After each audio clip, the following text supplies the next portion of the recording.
And now we are. Welcome in, YouTube. So there's no one here to talk to yet, but I guess I'll just intro this anyway. Since I'm sure a bunch of people are gonna go back and watch this, questioning what the hell I'm making, what I'm doing, on YouTube. So a few weeks ago,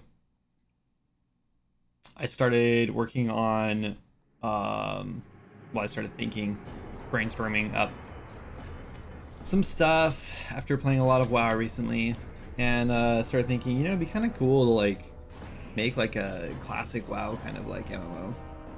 I'm here questioning it presently, so I would like to know. What's up, Grimguard? Welcome in. Yeah, a few weeks ago I started like thinking about like, man, wouldn't it be cool to make like a classic like WoW style like MMO or something? And I don't know, only been thinking about something like that since like 2006. So yeah, I mean, this is probably not the ideal time to do it, right? Swords and Magic is still like on the verge of being completed, like we're almost done.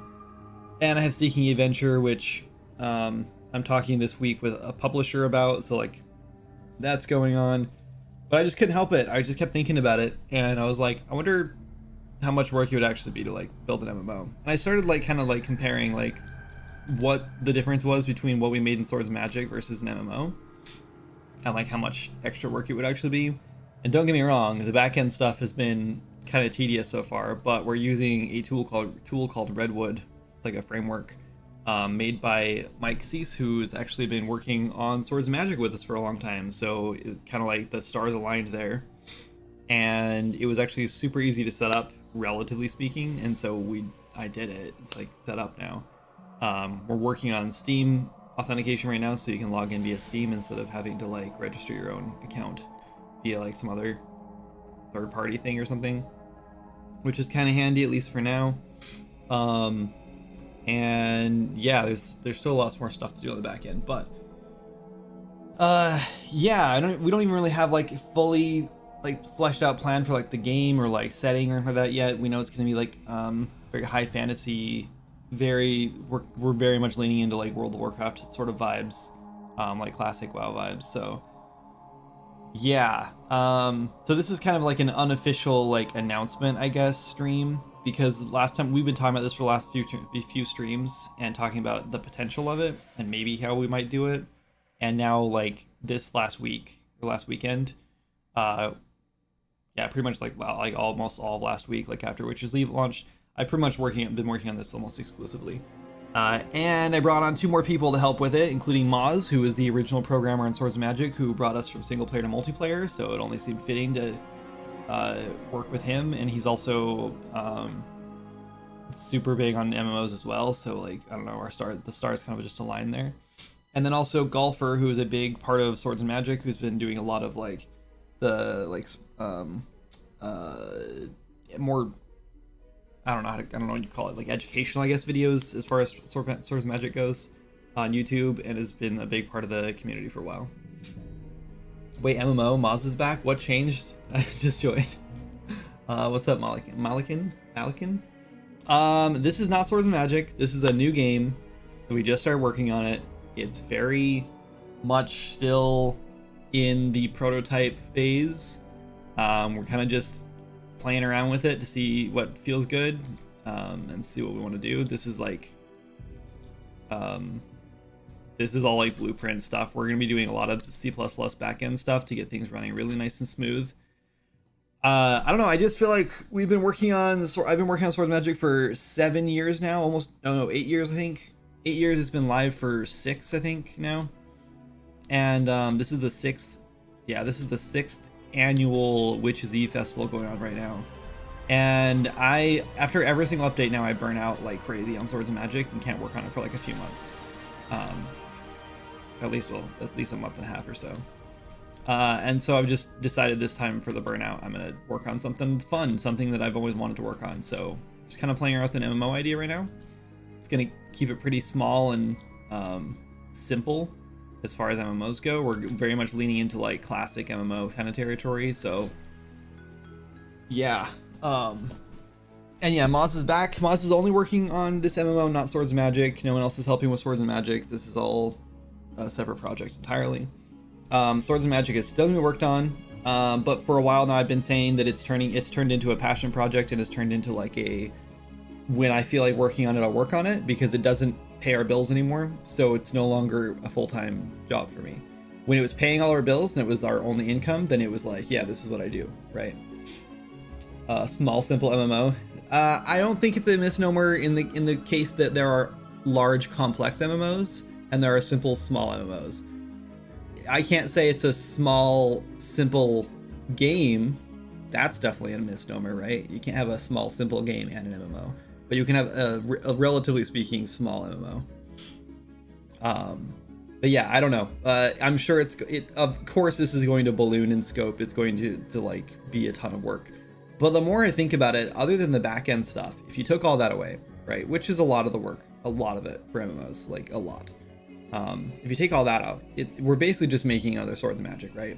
Like Swords and Magic is basically already designed and built like an MMO, except I do feel like there's like the content is way more compact, because the idea was getting away from like fetch quests and kill quests and stuff and try to do more unique things, which didn't quite work out in the beginning, but eventually we kind of got there.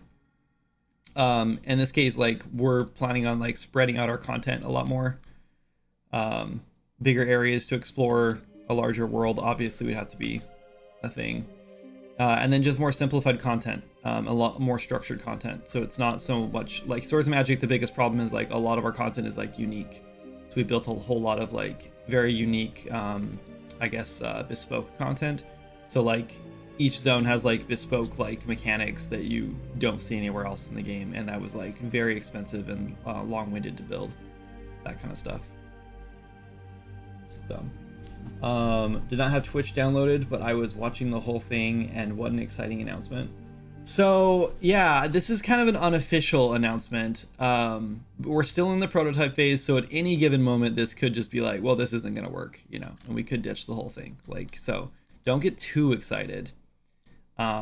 There will be an official announcement eventually if we keep working on it. And as of right now, I think everyone on board is really excited about it. All three of us have been like chatting on and off all weekend. We've had 2 different meetings, like voice calls now, which I haven't had a voice call for Swords and Magic since, I don't even know, like 2022 maybe. So it's very exciting having like a team and like chatting with everyone and like, yeah, just kind of brainstorming and stuff. We've got a pretty chock full Trello already with like feature ideas, story and theme stuff. Like we have a lot of stuff already, like kind of not planned out, but like that we're kind of brainstorming still. Hype the dream team is back together. Yeah, agreed. I'm excited too because we have Golfer on board this time around, which is awesome. I am kind of tempted. I'm kind of tempted to bring one more person on, but I'm not sure yet. I think having one more person to focus on building content, like making quests, designing items, maybe someone who can do art too would be awesome, but I'm not positive yet. Right now, none of us have even like signed contracts. We don't even know how we're doing any of this yet. So there's still a lot to like figure out, but that's why it's still very much just prototype. We're kind of just playing around with it. Are the boys back on payroll too, or is it just a dream? It's just a dream at this point. Like I said, I do not have the money to pay anyone right now, so this is 100% going to be a revenue share thing for anyone involved. I think the only reason that's going to work for us is because Swords and Magic has kind of like proven itself, you know. Like I do think that our studio's sort of proven that like we can bring things to life, but that doesn't necessarily mean this game is going to be successful in any way. Right, like we don't even have like a ton of plans for like monetization. I don't want to go crazy with it right now. I'm kind of leaning toward just like a box price and then a premium sub with like extra benefits, and that's like it. I don't think I want to do cosmetics. I don't think I want to do microtransactions of any kind. Like I think all that stuff is just like gets in the way of like playing a game, and I don't want to deal with that. So we'll see though. Didn't have Twitch downloaded. Yeah, that's fine, Ryan. Welcome in though. Are you making a new MMO? Are you done with Swords of Magic and stuff? What's up, Monkey Socks? No, I'm not. We're not done with it. But Swords of Magic is very much a thing that I work on when I feel like working on it, and right now I have not been feeling like working on it. I think the skill trees have been burning me out, and then the Witch's Eve update burnt me out too, and I don't know why. I didn't really add anything for the Witch's Eve update. We kind of just turned it on and launched it. I think it's just been the skill tree stuff. The problem with Swords of Magic is this, and I probably said this a million times. You guys have probably heard this and are so sick of me talking about it. But Swords of Magic was built on a foundation by people who didn't know what they were doing, including me, especially me, actually. In fact, I didn't know what I was doing so much that I brought people on who knew way more than me. But even those people, like Moz included, none of us really knew what we were doing. So we built all this stuff that we thought was going to be great, and then it just slowly, like, it just turned into like a bunch of technical debt. So now whenever I change anything or add anything or build anything at all, we end up breaking like a dozen other things. And so everything I do in the game has become so exhausting. It's just extremely exhausting to work on anymore. It used to be really fun. Every time we add something new, it was cool and exciting. And now it's because like so many things are relying on other things. I end up refactoring things like every single update. And it's really exhausting now. Everything we do breaks something else, and then I spend weeks trying to fix it or patch it or whatever. Like, and it's just very tiring to work on. And it's gotten to the point where like it's not fun at all to work on anymore. It's fun to like come up with new ideas for Swords of Magic, and I'm like, oh, that'd be so cool to do that. But it's so hard to implement anything anymore that like unless it's like a simple new weapon or something, and even that's like tiring. Like I'm tired of adding new weapons the way we have to do them because we built them in a way where it's not, I can't just like make a new weapon and just like drop in some data and it's done. Like it takes like 20 minutes to build like one new item, and it's a whole bunch of like copy pasting things that like you just shouldn't need to be copy pasted and stuff. It's really tiring. So yeah, right now I'm kind of like I'm kind of just taking a break from Swords of Magic. Skill trees are coming out soon, hopefully before the Christmas update. Sometime between now and Christmas, the skill trees will come out. They're almost done as it is. So I'm not working on Swords of Magic. I'm just not working on it full time right now. But that's kind of how Swords of Magic has been for a while. It's just been something that I just work on when I feel like it. Anyway, so yeah, Swords of Magic's still going. Hey, what's up, Moz? Welcome in. Hello, Hank. I forgot who said it, but sometimes it's better to kill your darlings. Moz the legend. See, everyone loves Moz. My website framework thing is almost ready. If you want a free to host website for the game, hit me up when you get to that point. Oh, sweet. Yeah, that'd be awesome. Ditch it, do it. Happy you're jazzed about a new game. It's amazing how much time elapsed since Swords and Magic started. Yeah, it's kind of crazy. I've always just had this like fear that people were just like, I was just gonna get like shunned from the internet, you know? Like if I quit working on Swords of Magic, it was just gonna be like, yeah, just another, you know, indie dev who just ditched his project, you know, just abandonware or whatever. Like I thought it was like for sure just gonna be like, you know, pitchforks and torches or whatever if we ever decided that we were done working on Swords of Magic. But honestly, the more I've been like talking about it lately, the more people have been like, yeah, move on, make a new game. You know, like it's time. And I really want to hit 1.0. I still think that Swords of Magic has potential to like blow up and make more money and like get more people on board or more people playing it and everything. When we hit 1.0, I do think a lot of like streamers and stuff will come out and be like, what's this game? How have I never heard of this? Like, we got to play this.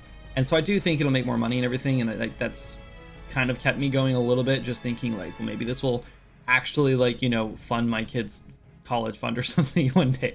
Maybe it'll make, you know, enough money that, you know, we can put some money in the bank and rebuild our savings or something. But as of right now, it doesn't make any money, and so it's really hard to justify working on it with that like gamble. You know, it's very much like, I think game dev in general is a gamble, but Swords of Magic is a very big gamble. Like, who knows if it'll ever happen.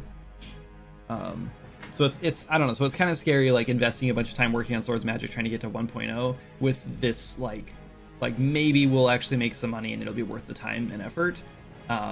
So yeah, so part of me is like, I have really missed making games and I want to make games that I enjoy. and I love making, and I haven't felt like that in a long time. And so when we started working on this little project for fun, that spark has kind of come back. And I think for the first time in a long time, I've been like really hyped about a project. And of course, like the bigger the project is, the more exciting it is to work on and more exciting it is to talk about and like all that. So that's kind of a given, but we need to fix some collisions. This environment has some crazy collisions on it. So yeah, obviously this is like more exciting. It's a fresh project. Like we haven't run into all the pitfalls and stuff yet. Like there's not a billion things. I mean, there's a billion things to do, but it doesn't feel like it's overwhelming yet because we're just taking it slow. Anyway, sorry. Important to not get burnt out. Yep, that's another thing is like I felt some pretty heavy burnout the last like few months on Swords of Magic. The last year or so, actually. I've had like the worst burnout of my life the last couple of years, I think. Last year or so. And I don't know. I don't know if there's any way to like totally avoid burnout, but I think there are ways to like slow it down or at least like treat it, you know? Anyway, I feel that I'm like 6 months into my first ever professional game job, and I'm the only programmer, and I have no idea what I'm doing. Yeah, that's rough. That's a lot. Just know that every game dev feels like they don't know what they're doing.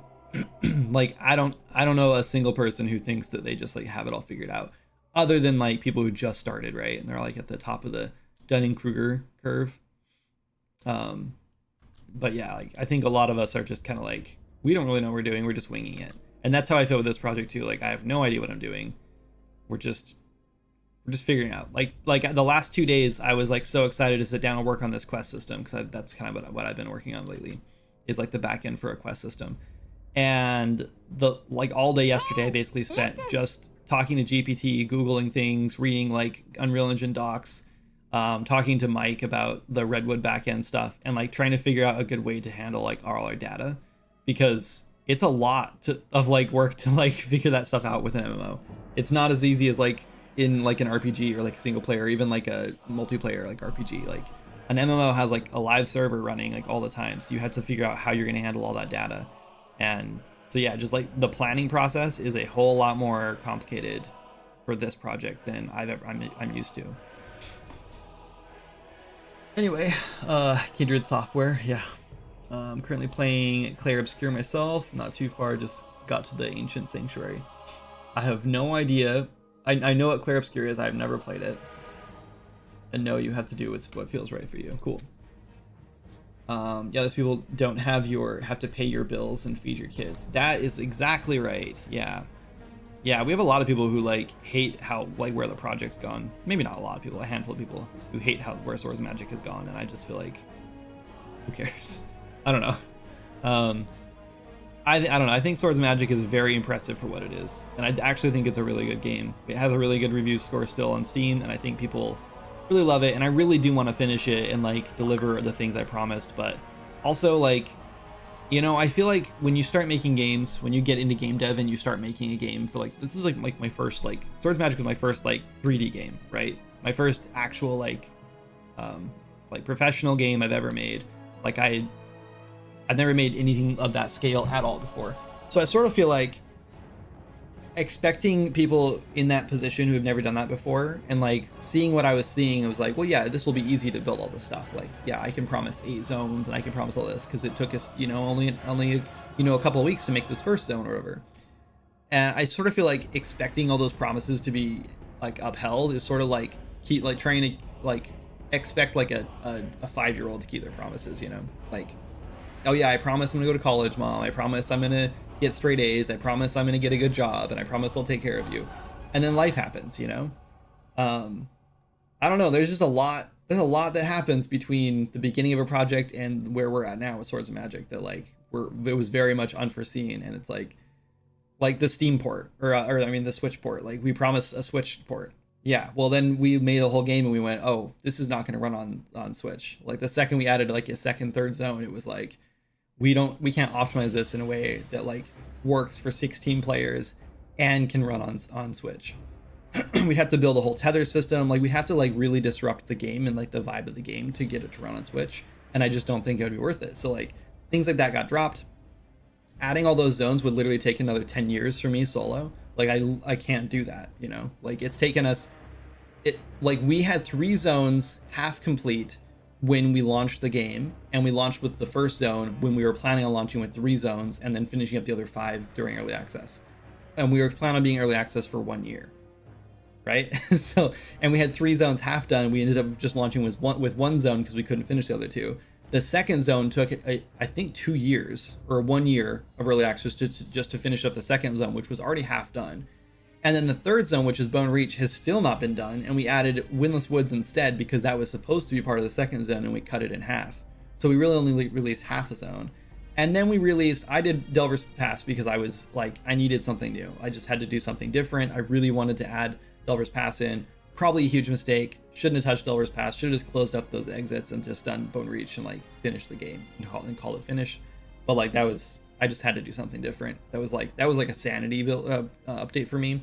I just wanted to like feel like I had control over the game and could do something different if I wanted to.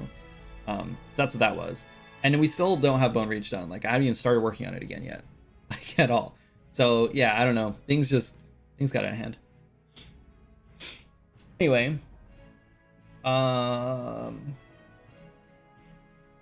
wait, what is this game? Sorry, Ben. Here he is, Moz the Legend. Yep. Ben, this is an MMO prototype project that me, Moz, and Golfer are working on. Right now, we don't really have a whole lot of plans for it other than make something that has like the same vibe as like a classic MMO, like classic WoW. We're planning on tab targeting for now. We're planning on one of the things that like our core design pillar right now is social first like gameplay. So everything's going to be designed around playing with friends, group play, things like that. Like everything is designed around that and pushing toward that. It's an MMO. There's literally no reason to design an MMO that can be played single player. I mean, you'll be able to play it single player, but like it's going to be a little more abrasive. Like this is really designed around people who like played old school MMOs or want that like old school like MMO like social aspect again. So camera in this game, locked, unlocked. It's a locked camera like WoW, but I do want to be able to zoom in and out a little bit more. Right now you can't zoom at all. I mean, this is all prototype. I think Moz is actually rebuilding the camera system in C++ for us. This is all blueprint right now. This whole project will be C++ focused, but we'll be doing both. We'll be using C++ blueprints. I'll be handling pretty much all blueprint stuff. Not all the blueprint stuff. I will just be doing blueprint stuff. No, I won't be touching C++ much because we have two developers on the team who can do C++, which is amazing. Oh, weird collisions in here too. I definitely have to go through like all the assets and fix up collisions if we're going to use these. I didn't realize Swords and Magic wasn't 1.0. Yeah, well, I mean, it's 1.0 in beta, right? But it's in early access. So we're 1.0. When I talk about 1.0, I'm talking about like 1.0 like released, not beta. It's been in beta since it launched on early access. But yeah, honestly, I'm just getting to the point where I'm honestly just tempted to like release skill trees and say like, this is 1.0, this is what the game was meant to be, and just call it done. But there's still like a storyline I'd like to wrap up. There's still a lot of like little unfinished things I'd like to finish up. And like, just because I'm like overworking the project right now doesn't mean I won't be in 3 months from now, right? I might take a month hiatus from this and work on Swords Magic for a month. And so if that happens, like I want to be able to finish up certain things. Like I really want to release Bone Reach as like a really hard like end game zone. I want to do like an end game boss. I want to do dungeons. We'll see if dungeons actually happen. I think they will. I think I do have plans for dungeons, and they're mostly done already. Like the back end stuff is mostly done for them. So it's just going to be like designing them. That's the biggest problem, the biggest hurdle. Yeah, let's see. What are your genuine fears, etc., about AI coming down the track? Like, do you feel it will make a lot of gaming jobs redundant? I don't know. I'm kind of like in the beginning I was really excited about AI and I was like, this is gonna be so cool. I love the like image generation stuff. And now I'm pretty much on the side of like, I think image generation should die. Like I think that I hope it's a trend and it starts fading out. Like especially image generation. I think LLMs are here to stay. But I kind of hope that they don't go much further than they already are. like I don't want like super intelligence. I really hope we don't get to that point. I truly think that if we can get to that, if we actually do learn to like make super intelligence or whatever it's called, I can't think of the term now. It's been a while since I've really looked into this. I think if we get to that point, someone's gonna build the thing and we're all gonna die. I'm pretty pessimistic. My P Doom score is like really low, or really high. I mean, my P Doom score is like 95. It's not good, right? So I don't know. I think overall AI scares the hell out of me, and I hope that we slow down on it. I hope that it gets heavily regulated and people are like, okay, this is like up there with like nuclear weapons. People can't have nuclear weapons. We also can't have super intelligence, right? I really hope we get to that point and like governments like crack down and people stop making it, and like we treat it like, you know, nuclear weapons or whatever. But I don't think that's going to happen for a while. I think people still don't understand the consequences of like the end game stuff, you know. Kindred the tech designer, I guess. As far as like game development goes, I don't know. I think that AI is helpful for learning to program games. I think AI can be helpful for like prototyping out like concept art and stuff like that, like getting some concepts. The thing is, like, I would rather just go look through like Pinterest or Google Images or whatever for that kind of stuff than use and like just take bits and pieces and build like a mood board or whatever for your game, then use AI generation, because like you're literally just stealing art from people, and I'm very much not on board with that anymore. I've used AI image generation. In fact, Swords and Magic has even used a little bit of it. I repainted over a lot of it, but there's still, you know, that's still someone else's art that I've like ripped, and like I didn't feel as bad about it at the time, but I'm starting to feel more guilty about it lately. And I've been drawing a lot more lately, and I've actually been tempted to like repaint over, like redo the entire splash art that we've been using for Swords and Magic because of that, because I feel guilty about it. So I might be doing that eventually. We'll see. I don't know. Again, Swords and Magic is kind of like on my back burner right now, so we'll see. I'm trying so hard to keep up with everything. About the promises thing, for us as developers, we know things happen, but with gamers, if you say it, it's coming. Yeah, that's just true, and I understand that, but I also think a lot of AAA studios make promises they can't keep, so like to assume that all indie devs are also going to make those keep those promises is kind of like, I think it's a little foolish. It doesn't mean like that we shouldn't have to keep promises, like, and that's why I've been way more careful the last few years about what I say about Swords and Magic, because I learned my lesson. I very much did what's his name, the designer for No Man's Sky. I pretty much, you know, pulled that. I did that. That's pretty much exactly what Swords and Magic was. I think designers just get really excited about their ideas, and then they see the potential in whatever they're working on. And I don't think they're coming from a place of like I just want to hype this up, make money. You know, at least that's not what it was for me at all. It was very much, I was very excited about the project. I hyped it up because I thought that for sure we were going to get to that point, and that's where my visions were leading. And then like reality, you know, set in. So anyway, roughly how many players are you aiming for in a world/server? I don't know yet. That's all up in the air still for us. I don't expect to have more than like a few hundred concurrent players, you know. I don't know. We're making an indie MMO, like, sure, like I do think that a lot of indie MMOs are like super low quality, or like really I guess like there's a lot of friction in playing them. I was just looking at an MMO that someone had announced recently, and I was just thinking like, it just feels like this person's like never made a game before, and so they don't understand all the things you need to have in a game, and then they just immediately went to an MMO. And I feel like you have to really have, I don't know, games have to feel very like smooth to play first of all, and then making MMO, like all you're adding is like, you know, other players and like a living economy and stuff like that. So there's an even more or bigger like emphasis on that friction, that lack of friction, I guess. So I don't know. I think a lot of indie MMOs have like are like giving the industry like kind of a bad name. And I know there's a lot of MMO players out there looking for a good MMO.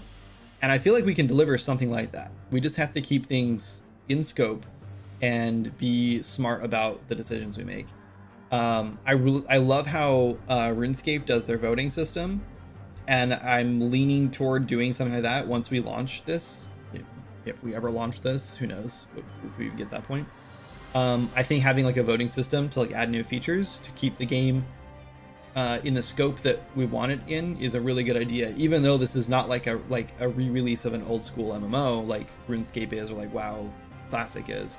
I still think like there's still a lot of space in the scene for like the players who like are really in love with this world and like are really dedicated to it, for them to be able to vote on like what comes next or what else gets added, so we don't ruin what the game is, if it even is successful, right? That's of course if the game is like popular and like starts, you know, if it pays its own bills and everything, you know. That's another thing that scares me, is like big MMOs, like, you know, the server costs get up to like the thousands, you know. It might be like $2 or $3 grand just to run servers for like, you know, a couple thousand like concurrent players. So like that's going to get really expensive really fast, and if we can't make that money, then like it won't survive, right? So yeah, who knows. Anyway, let me catch up on chat again, or try to. Name the main villain, Ryan, and I'm sold. Yeah. AI is Bay. Have you tried Claude CLI for coding? I've tried Claude for I mostly don't really use AI or GPT at all like that for like actual programming stuff. I mostly use it for brainstorming. Like I think it's first of all, I don't have any friends. I used to have a friend, and then he's not my friend anymore. So it's like the person I used to go to all the time to be like, dude, I have this cool idea, like let's brainstorm, whatever. And we used to like do that all the time. We don't have that, and it's so hard these days to like find a friend to like to do that with, you know. I don't know why. I guess I'm just an adult, and like the internet's hard. These collisions are so bad. Anyway, so like, yeah, so it's really difficult to like find a space to brainstorm, and like I have Jana, but she's like pretty much over my brainstorming bullshit, you know. Like you can tell that she just is like she's not interested anymore. She has her own job now, her own thing going on. She's not just Kindred Games anymore. So like there's a lot for her, it's a lot for me to expect her to like do that kind of stuff and like listen to everything I'm talking about. So GPT's kind of become like a little bit of a brainstorming like service for me. Like I'm like, what do you think of this idea? However, I also understand that GPT is very much that just tells you what you want to hear, and so it's also very difficult to like brainstorm with GPT, because then you like every idea is the best idea ever, and that's exactly how AAA developers do it. And like, you know, it's honestly like frustrating most of the time, and like almost not even worth it. But it is useful to be like, I need like some ideas for the setting for this thing, whatever, and then it spits out a bunch of ideas, and then that gets my brain going, and I'm like, oh, okay, that'd be cool to do this. And then I'm like, what if it was like this? And then GPT's like, oh, that's great. And I'm like, what, like, give me ideas within that realm or whatever. And then it gives me more, and then that gets me going more. So like it's useful in that regard.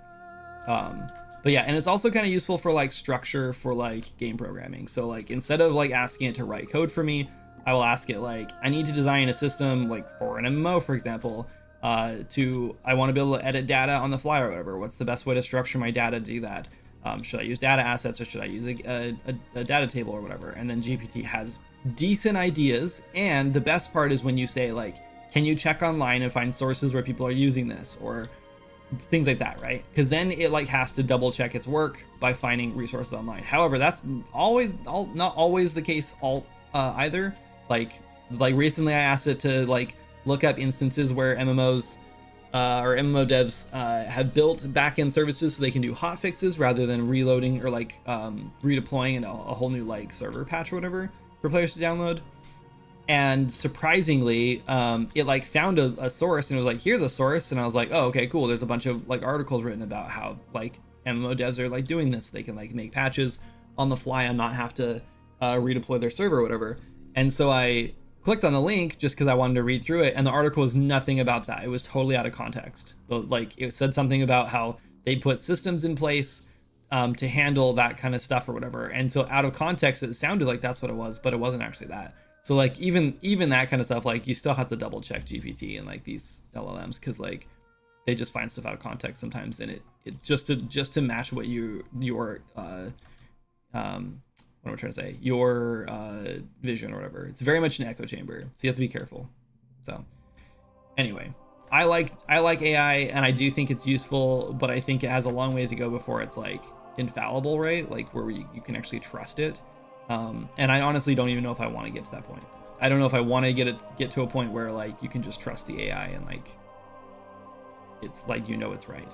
It's kind of scary, because then who knows like how trustworthy we get, and then who is able to manipulate that information. Anyway, moving on. Oh, here we go, another idea.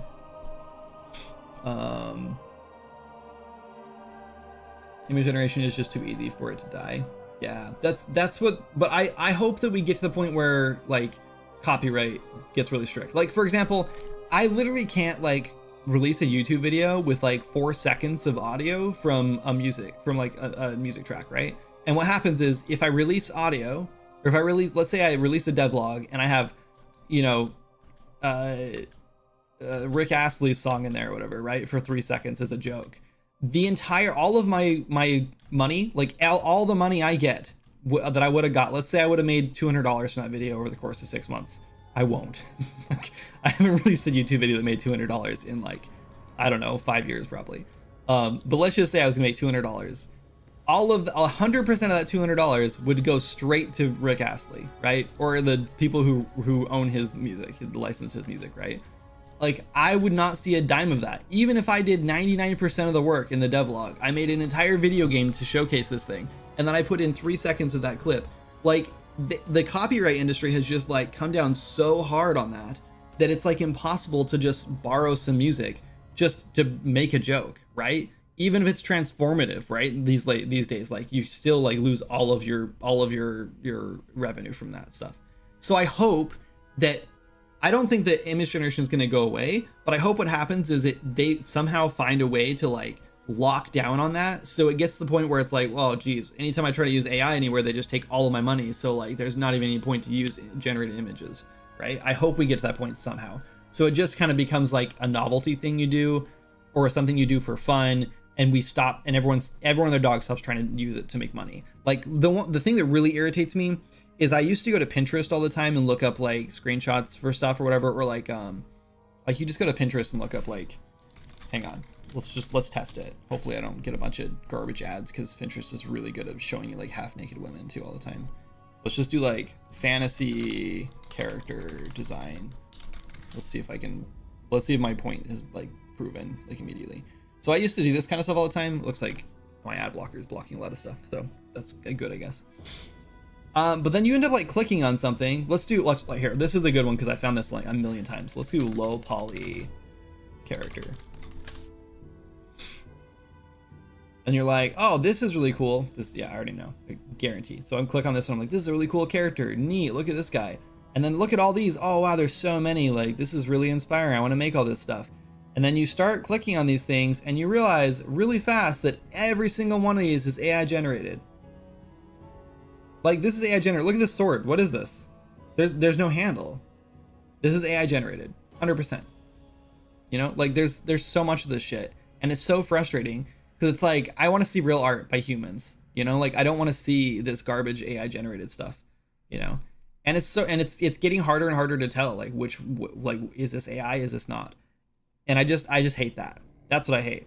And the more I click on these things, like, the worse my algorithm gets, and then like it's harder to even find stuff that isn't AI generated. Like, this is definitely AI generated, which sucks, because it's cool art, and it came from somewhere, right? Someone made art that looks like this, that the AI trained off of.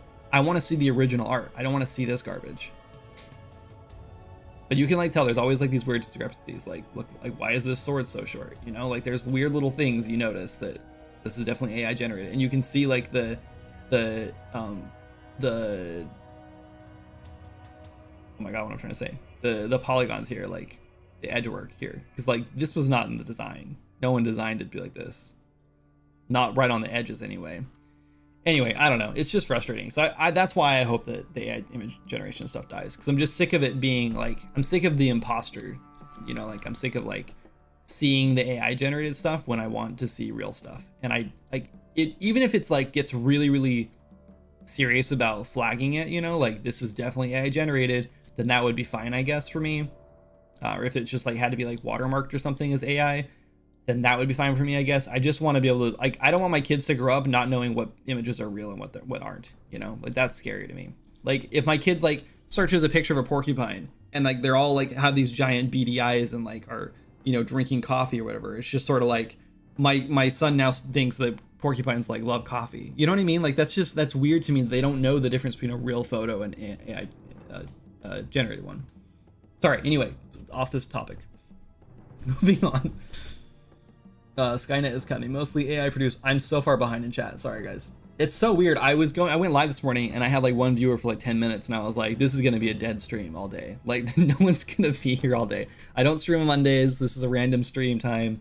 Like, this is going to be a dead stream. And now here we are, like, chat's popping. Mostly AI produced games are going to be a fad and dial back to tool sets like other previous tech fads. I hope so, Adder. But I think that there's going to be, I think before we hit that point, we're going to get to a point where like Steam is just seeing, like right now we're seeing like, I think it's like 15K new games a year. I think we're going to get up to like 40K. I think we're going to see like 40,000 plus new games every year. And I think like 80% of them are just going to be AI generated slop that was like spit out in like a few hours or a few days, whatever. Right. I think it's going to be absolute, like, we're going to have like AI shovelware like to an extreme before we see any sort of like meaningful like step back from it. But I do hope that a lot of people just waste a bunch of money, like spend a whole bunch of money, give Steam a bunch of money and not see anything and then go, okay, well, this isn't working, I can't use AI to generate games. I'll move on and go back to making, you know, the NFTs or something, you know. I'll go generate some more images for t-shirts or something, you know. Like, I hope they back off of games. I hope that games, like, I hope indie games, like, and people who actually craft real games, like, do prevail in this scenario, but we'll see.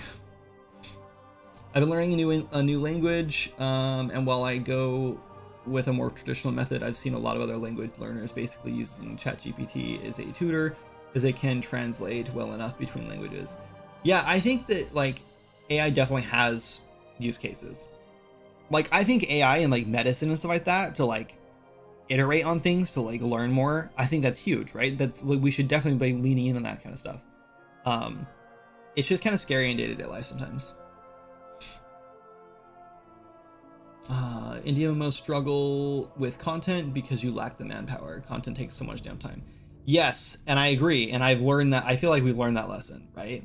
But I also think classic MMOs, like, I don't know, honestly, I could literally play WoW and I have for the last 3 months, and I could do nothing but kill quests and fetch quests, and I would be thrilled, right? I mean, not nothing, like, I still want to go do crafting, I still want to like do dungeons, stuff like that, right? Like, there's still a lot of other content that I want to do, but like, as far as like quest design go, like, I don't really care if it's all kill quests, you know. In fact, I'd rather do kill quests, because that's like the whole point of an MMO, right? Like, you kill monsters, you get loot, you get stronger, you kill stronger monsters. Like, that's kind of like the vertical progression in an MMO. So like, I'm kind of down with like that being the core chunk of content. Swords and Magic, we were trying really hard to avoid that because people were like, oh god, it's just another kill quest or just another fetch quest or whatever. And we had a lot of those. And so we were like, so we had to like go outside of our comfort zone and like, I think outside the box and like build new content. Like, there's like and this is the one I always go back to, and I'm so sorry about this. This is not like my claim to fame. It's just the first one I always think of. But like the bee hugger quest, where you like talk to the beekeeper, and she's like, I just want to hug all these bees, and it's like a cute little quest. And you have to knock all the beehives down and then wait for them to like get close, and then it triggers the quest because she gets enough bees around her that she's happy, right? Like, we had to build like new quest designs like that, where we like got outside the box and had to think of new interesting things because people didn't want to do the same fetch quests anymore.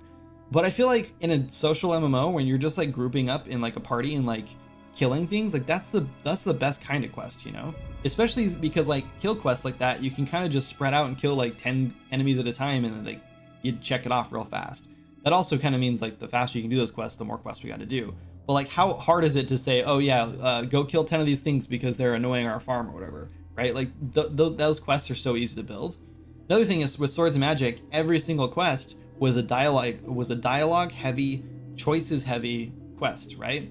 Every single one had NPCs saying, oh, hello, it's nice to meet you, I'm so and so, I work here on the farm or whatever. And then you say, oh, what kind of farm, or what do you do on the farm, or who are you, or whatever. And then you get more information, and then you can ask another question. They can ask you questions. And then eventually they're like, oh, would you like to help me with that? That'd be great. And then you can say, sure, I'll help you, you know, and then they give you the information about the quest, and then they grant the quest. And then you come back and talk to them, and they're like, oh, are you still working on that thing? I'm working on this thing over here, and it'd be nice if those goblins were gone or whatever.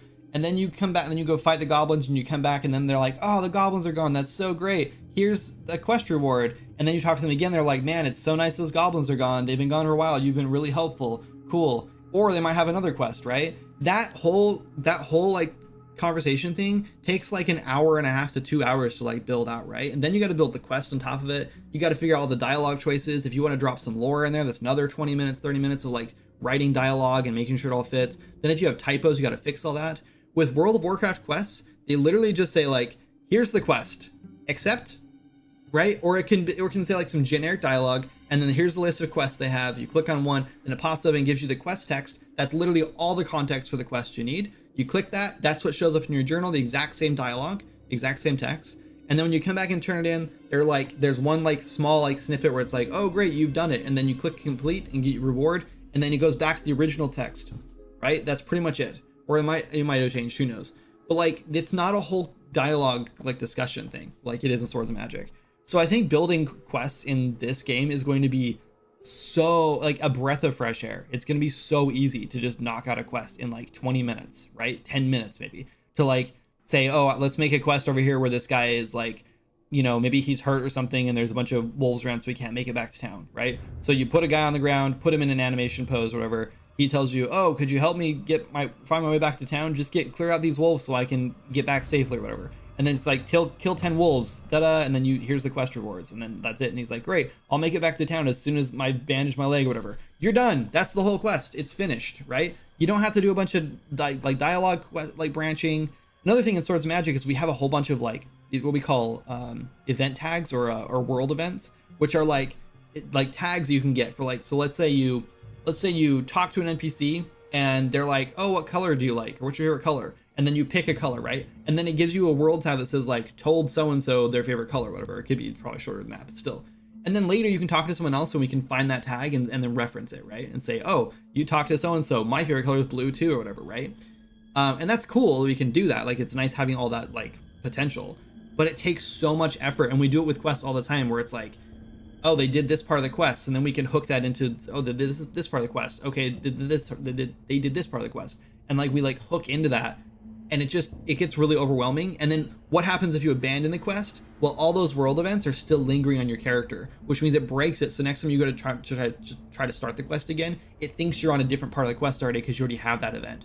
So then we had to go back afterward, like retroactively, and build in a system that like removes all those world events. And then I have to remember every time I add a world event to go add it to the quest thing. So when you abandon that quest, it removes it. It's a freaking pain in the ass. It really is. So I feel like building a game with like a super simple like quest system with like fetch quests, kill quests, escort quests, even maybe, who knows, that just like has like simple quests that don't require all these different options and stuff like that is honestly going to be so much easier to build than Swords of Magic. So almost pretty much everything when players tell me like, or someone tells me like, oh man, you're not going to want to make an MMO because you have to build all this, or you have to think of replication every time you add stuff, or you have to design all these like abilities and stuff, then I'm always like, yeah, I know, I've done all this. Like all the difficult parts of making MMO that makes it challenging and take a long time and like are the pitfalls or whatever, other than the back end stuff, that's the only thing I've never done, but we're using Redwoods and it seems so far to be like pretty damn easy to set up, and we have almost a fully dedicated dev just to handle all that stuff for us, which is awesome. Thank you, Golfer, if you're here or listening. Like everything else I've done, like Swords of Magic is already like built like an MMO. Like all of the difficult things of building MMO we've already done, and it's like this time around I've learned so much that I feel like it's just going to be easier, you know. Don't get me wrong, I'm not trying to say this is going to be like an easy project. Swords of Magic was meant to be like a year-long project, a year in early access, a year to get to early access, like 2 years, I guess, whatever. That was it. Oh shit. There's definitely some collision issues in this world. But it was like meant to be like a super small like thing, and it didn't turn into that. So like I'm very much not that naive this time around. I know this is going to be a very long project if we like dive fully into this. This is going to be several years of development. I know it. Like that's fine. because, and here's the reason I'm okay with it. It's sort of like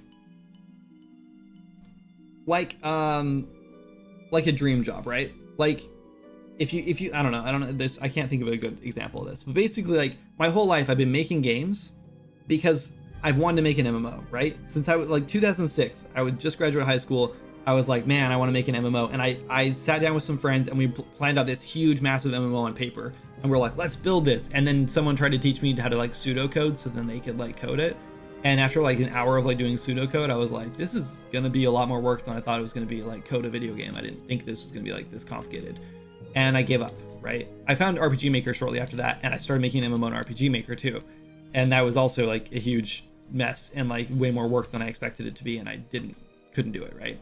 So that didn't last for long either.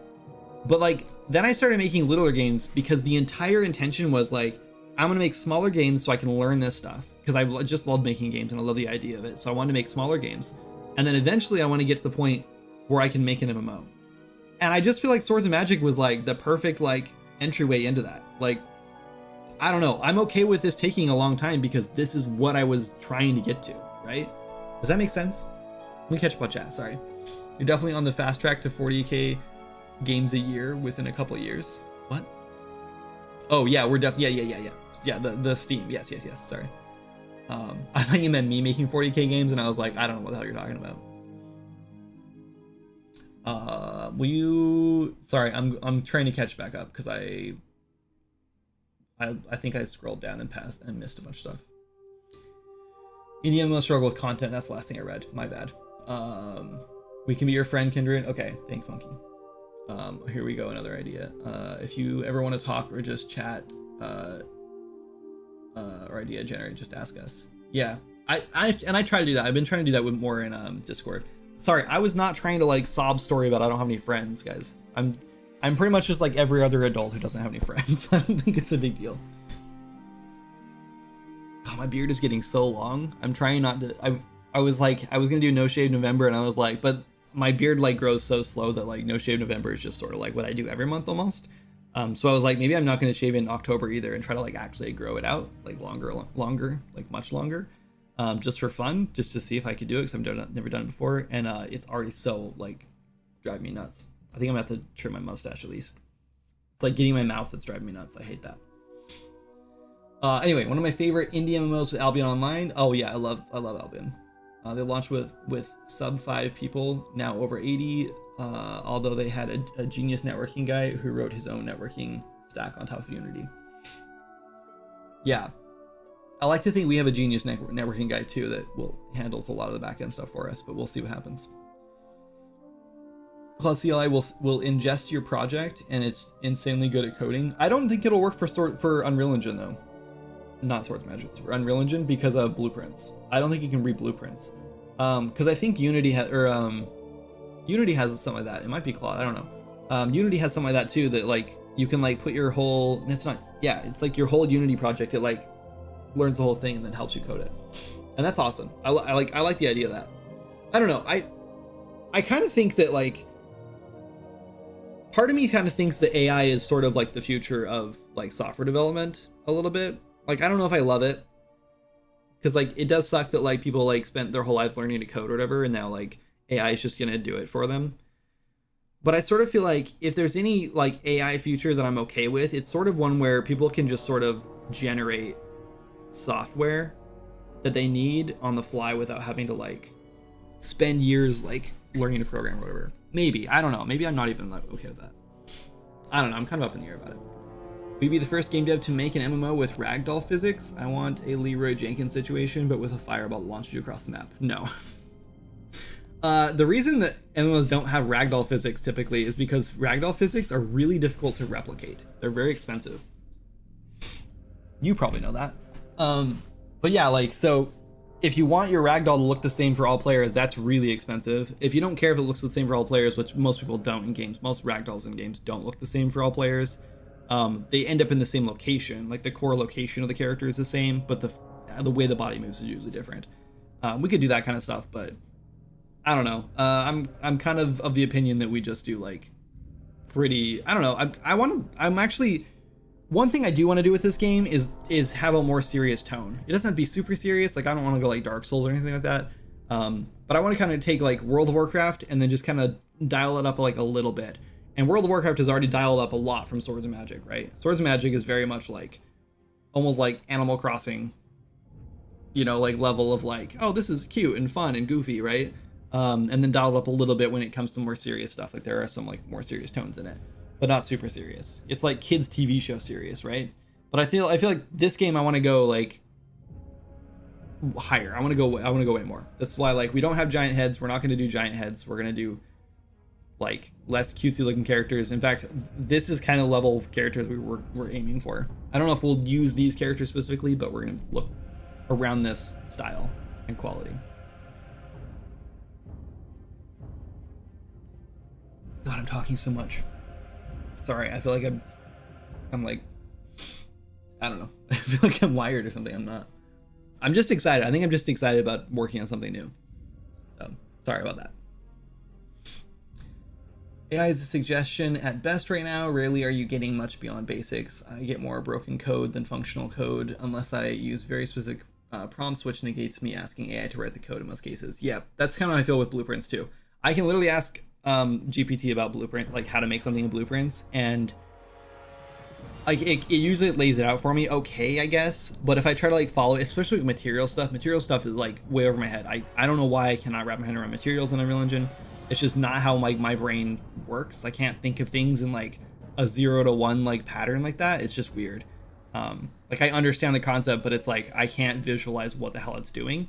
And if I can't visualize it, then it's really difficult for me to do it, which is why I think I like blueprints so much, because I think I can visualize like the logic flow, and I can't do that with like code usually as well anyway. But a lot of times I've asked GPT several times now in the past, like, how can I build a material that does this thing? And then it gives me like a step-by-step process how to do it, and I like follow it to a T. I can even take a screenshot and be like, is this right? And it's like, yes, that looks perfectly right. Or no, you're missing this one thing, whatever. And sometimes it just hallucinates with that too, and it's like, you're missing this node, and I'm like, no, that node's there. And it's like, no, you're missing this node. And I'm like, that node is there. Trust me, it's there. Look at it. Here's a screenshot. I've circled it.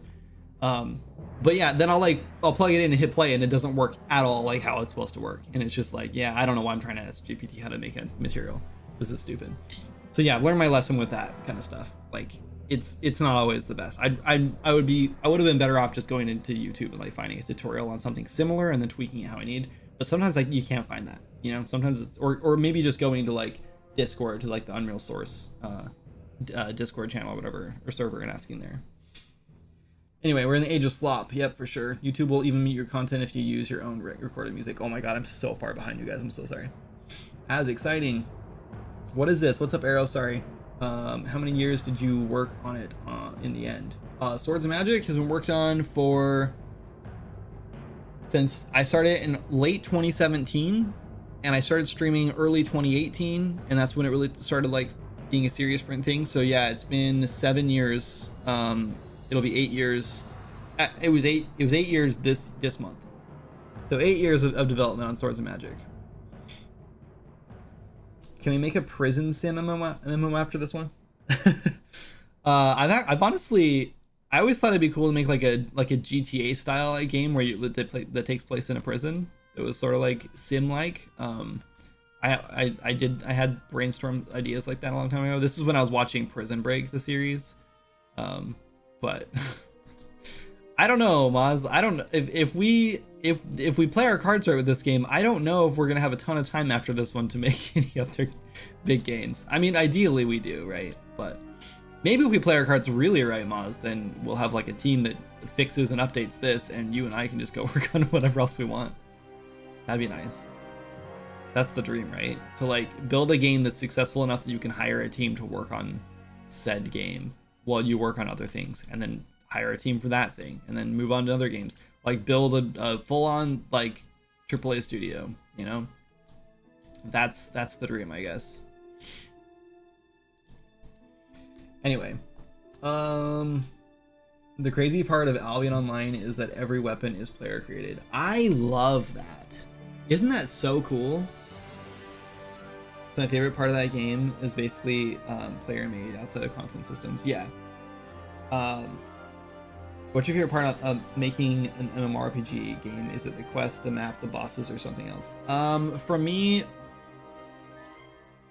I think it's like class design. I mean, I don't know yet. We haven't like got through all the aspects yet, right? But I think in my head, it's like I love the idea of designing like abilities that work together and like seeing them work. Like I want to like build content for that specifically. Like I love. This is kind of like my end goal for like what I want to do for this project, right? Is like what I'm like the meat and potatoes that I want to get to is I want combat working, and I want to be able to design abilities and like find cool like synergies between abilities, whatever, and like find ways to like that players can build their class, whatever. And then I want to see those being used in a dungeon against like a boss or whatever, right? Like that's like my like that's where I want to get to. But I also love like world building like a lot. I love writing quests and storylines and stuff. I love having like overarching like stories going on. Like I love doing all that stuff too. I love level design. Like it's so much fun, and I haven't been able to do that since Delver's Pass and Swords of Magic. So like yeah, and I feel like Delver's Pass, I was so restricted. There's so much more I wanted to do, but I only had so much space to do it in for that because I had like we were trying to like condense the world, so I couldn't like expand the zone much bigger than I wanted to than I had it. So with this, I feel like I have like literally infinite like space to like sandbox whatever I want in, which I'm really excited about doing. This is all, by the way, this is just a place or like a showcase map that came with the assets for these. These are all 100% pre-made assets. None of this is handmade at all. I mostly just threw this in because I wanted to like get a vibe for what it was and prototype it out before I started going too ham on like level design stuff. I found like I learned this lesson a long time ago where I would like come up with an idea for a game, maybe a really cool idea. Like I spent a lot of time thinking about this idea for a after I played Ark for the first time, like when it first launched. I was so hyped about the idea of like taming animals that I wanted to make a game called Untamed, which was I think it was called Untamed. It was called Tame. I don't remember. Whatever it was. And it was like a top-down pixel art game that took place in a desert. And and you could like build a base. You like built up a little like town or whatever, and like house and everything, or you could put tents down or whatever. And it was like a survival game. And then there were like these beasts that ran around in the desert, and you could tame them, and you needed them to like do certain things. Like you had to like tame this one guy to like chop down big trees or whatever. And you had to like tame this other guy to like move fast, like travel faster. And like things like that. And I was like so hyped about this, and I think it would have been a great game. And I had like but what I did first is the very first thing I did is I immediately just started making all these monsters and creatures. I started like making the character art and like animations. I started like making all the art for it, right? And then I got to the point where like I had all this art, and I kind of like didn't know how to code it, and I didn't know like how to like build it in a way that was like gonna make sense. And so I just gave up on it. So I wasted all this time making all this art. And so now the way I like to like build games is like to get the game idea out first to make sure it's actually going to be fun. To like prototype it, test it, play it, see if it's like actually a fun, viable idea, even if it's all using like gray box art, whatever, if you have to, or like, you know, capsules. And then once I'm like, yeah, this feels actually really good and I like playing this and we should definitely do this, then I'm like, now let's make it look good, right? And then you start making it look good.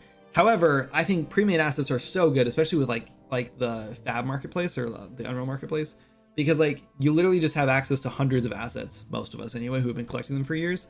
So you can literally just drop them in your project and you have something that looks half decent. Maybe it's not exactly what you want it to look like, but it's close enough. So you can not only like vibe check the mechanics, but also like vibe check the art immediately. So like, yeah, like I just prototyped out like the movement for this character, and I wanted to just make sure that felt good, like felt like kind of like wow.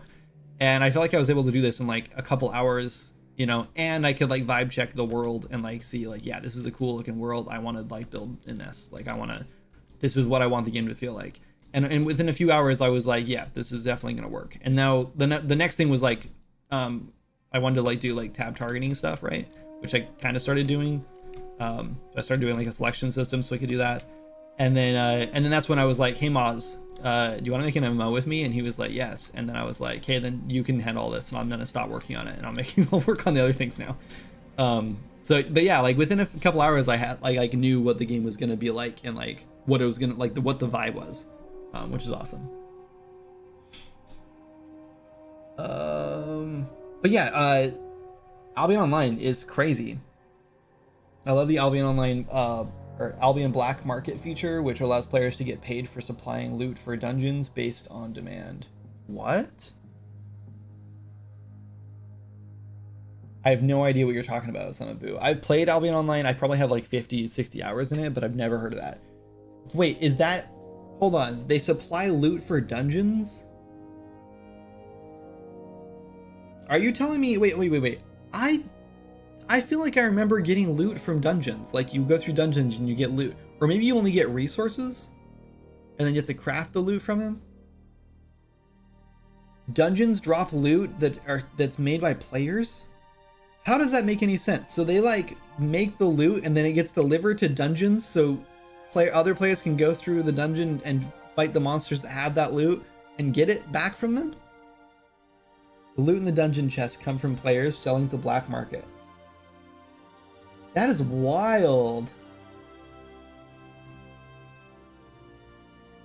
Doesn't that almost feel like silly?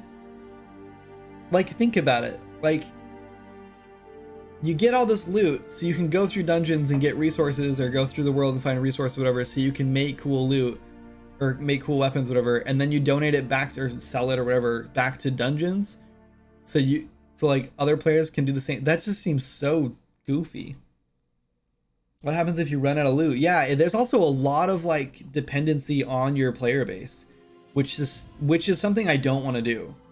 I feel like a good, like, yeah, like we're leaning a lot on social aspects in this game, which is a little scary because it means that if our player base dwindles, we lose a lot of our gameplay, right? Because a lot of gameplay is going to be designed around social interactions. So if you don't have social interactions, then all you have is the core mechanics of the game, which is kind of which is not going to be anything to write home about, right? Like, Moz made a really good point. He said that we're never going to out dungeon or out raid WoW, right? We're never going to like build better raids and better dungeons than World of Warcraft can. Like, Blizzard has that on lock, right?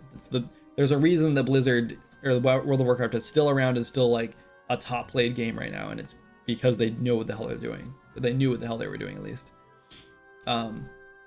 So like, we're not going to outdo them with that, you know, but they have completely lost all social aspects, like, entirely.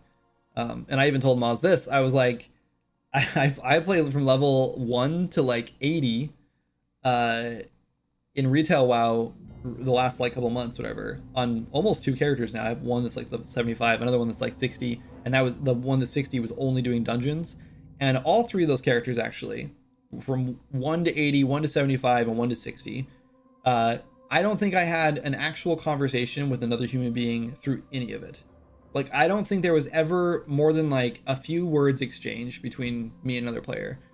I remember one time there was one dungeon where we were waiting for the tank or something. They were like typed like BRB or something, and so we were like waiting to go to the next area with the tank. And so we were just sitting there waiting and waiting, and so I was like, how long have you guys been playing WoW? And one person said like on and off for a while, and that was like all they said. And then I started talking about something else and asking other questions, and then no one said anything. I typed like 4 or 5 things and no one said anything back to me. And then everyone just left the dungeon like one at a time because they didn't want to wait anymore. And I'm sure they just queue right back up. So that's one thing, like, there's absolutely zero chance of like us having a dungeon finder in the game, because I know that what happens is players queue up for a dungeon. Because they can instantly queue up and find a dungeon, then if that dungeon or that team or whatever isn't exactly what they want, they just leave the team and then queue up again, because they know they can instantly just find another one. So the idea is, in this game, just like classic WoW, you have to actually interact with the players, say, hey, do you want to go do a dungeon? We just need to find a healer. And then you both go start trying to find healers together. LFG killed WoW Social. 1000% agreed. Yeah.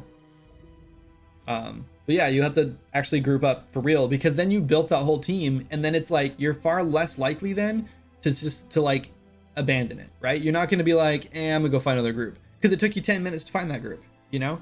It wasn't just clicking a button. Anyway, there's an NPC that puts up buy orders for every item in the game, and then the game rolls to drop a piece of loot. If it doesn't have what it rolled, it increases the buy order price. That's crazy. That's really smart though. That's cool. how does gold work in Albion? Gold is not like gold's generated, right? It's not like a set amount of gold in the world, because enemies drop gold and stuff, right? So when they pay for gold, when they pay for like those buy orders, that gold is not from like players spending it, right? That gold, silver, comes from both P2 pay to win and enemies. Silver, whatever. Okay, so that's kind of the scary thing about that concept, is that if you have an entirely player driven economy, but then you have gold that just gets random like generated, like spawned, that's when things get a little sketchy, right? Because eventually you're going to have too much gold in the market, right? Unless there's a lot of gold sinks where gold gets taken out of the game and you actually have that balance really well, and that's really difficult to do, I imagine.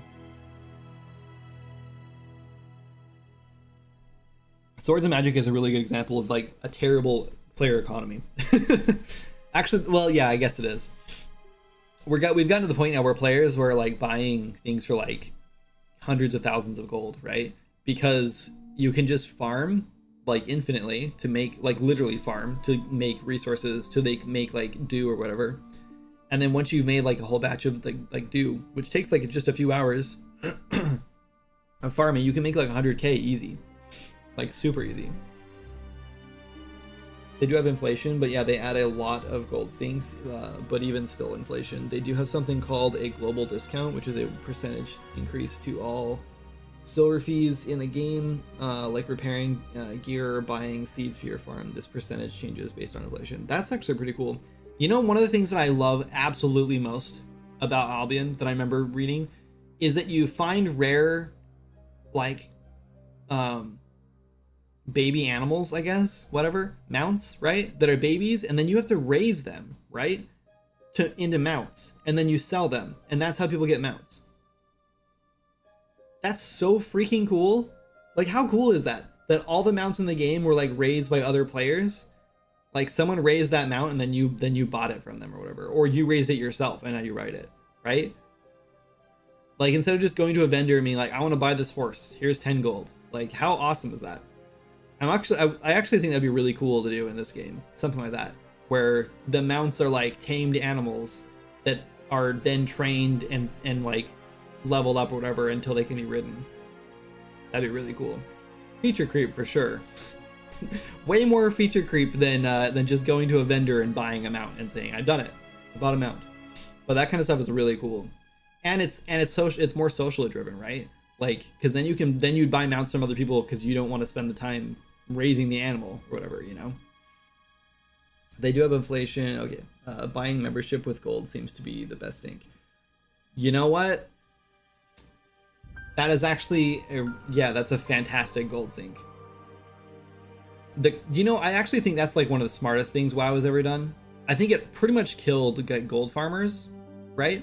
Because you can buy gold, or you can essentially buy gold in game from other players, right?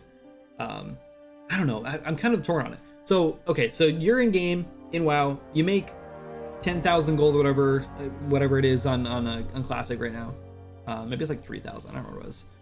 You make a bunch of gold, right, by playing the game a bunch, and then you sell that, or you spend that gold buying a month of membership, right? A membership. But then players can also buy those memberships with real money and sell them in game for gold, right? So you can essentially, like, that's like an economy that like rolls around. So players play out your game a whole bunch, which you want, right? You want them to play your game a whole bunch, and then they get membership for free, right, by playing your game a bunch. So it probably took them a month of membership to earn another month of membership. And some players are like super invested to the point where they pay for all their WoW time or whatever, or their game time by playing the game, which is cool, and it's awesome they can do that because you're rewarding their players to play for free. But then like you have other players who don't want to do that and they want gold because they're whatever, so they'd rather spend their money than their time, so they buy the gold by selling their memberships. And that's, I don't know, that's crazy.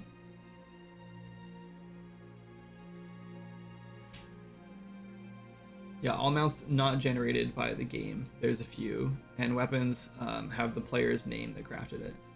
Yeah, so Wait, do you breed animals in Albion to make more mounts, or do you have to find the drops? Because I remember I only played for like a month or so, and it's been a couple of years now. I think I want to play it again. I was actually tempted to log in the other day. But if I remember correctly, you had to find the animals, right? Like you went out and fought like monsters or whatever. Like you'd fight wolves or whatever, and they would drop like a baby wolf or something, and then you bring it back to your house or base or whatever, or guild, or I don't remember how it worked. And you like put them in a stable or whatever, and then they would like grow over time. You had to feed them and everything, right? But that's crazy. Like that would be cool.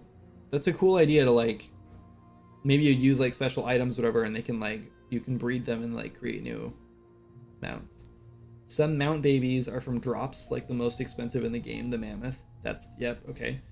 But some are bought as calves, like horses or oxes from the game, and those prices are affected by the inflation driven percent. Okay, so you buy, but in all cases you buy the babies and have to raise them though, right?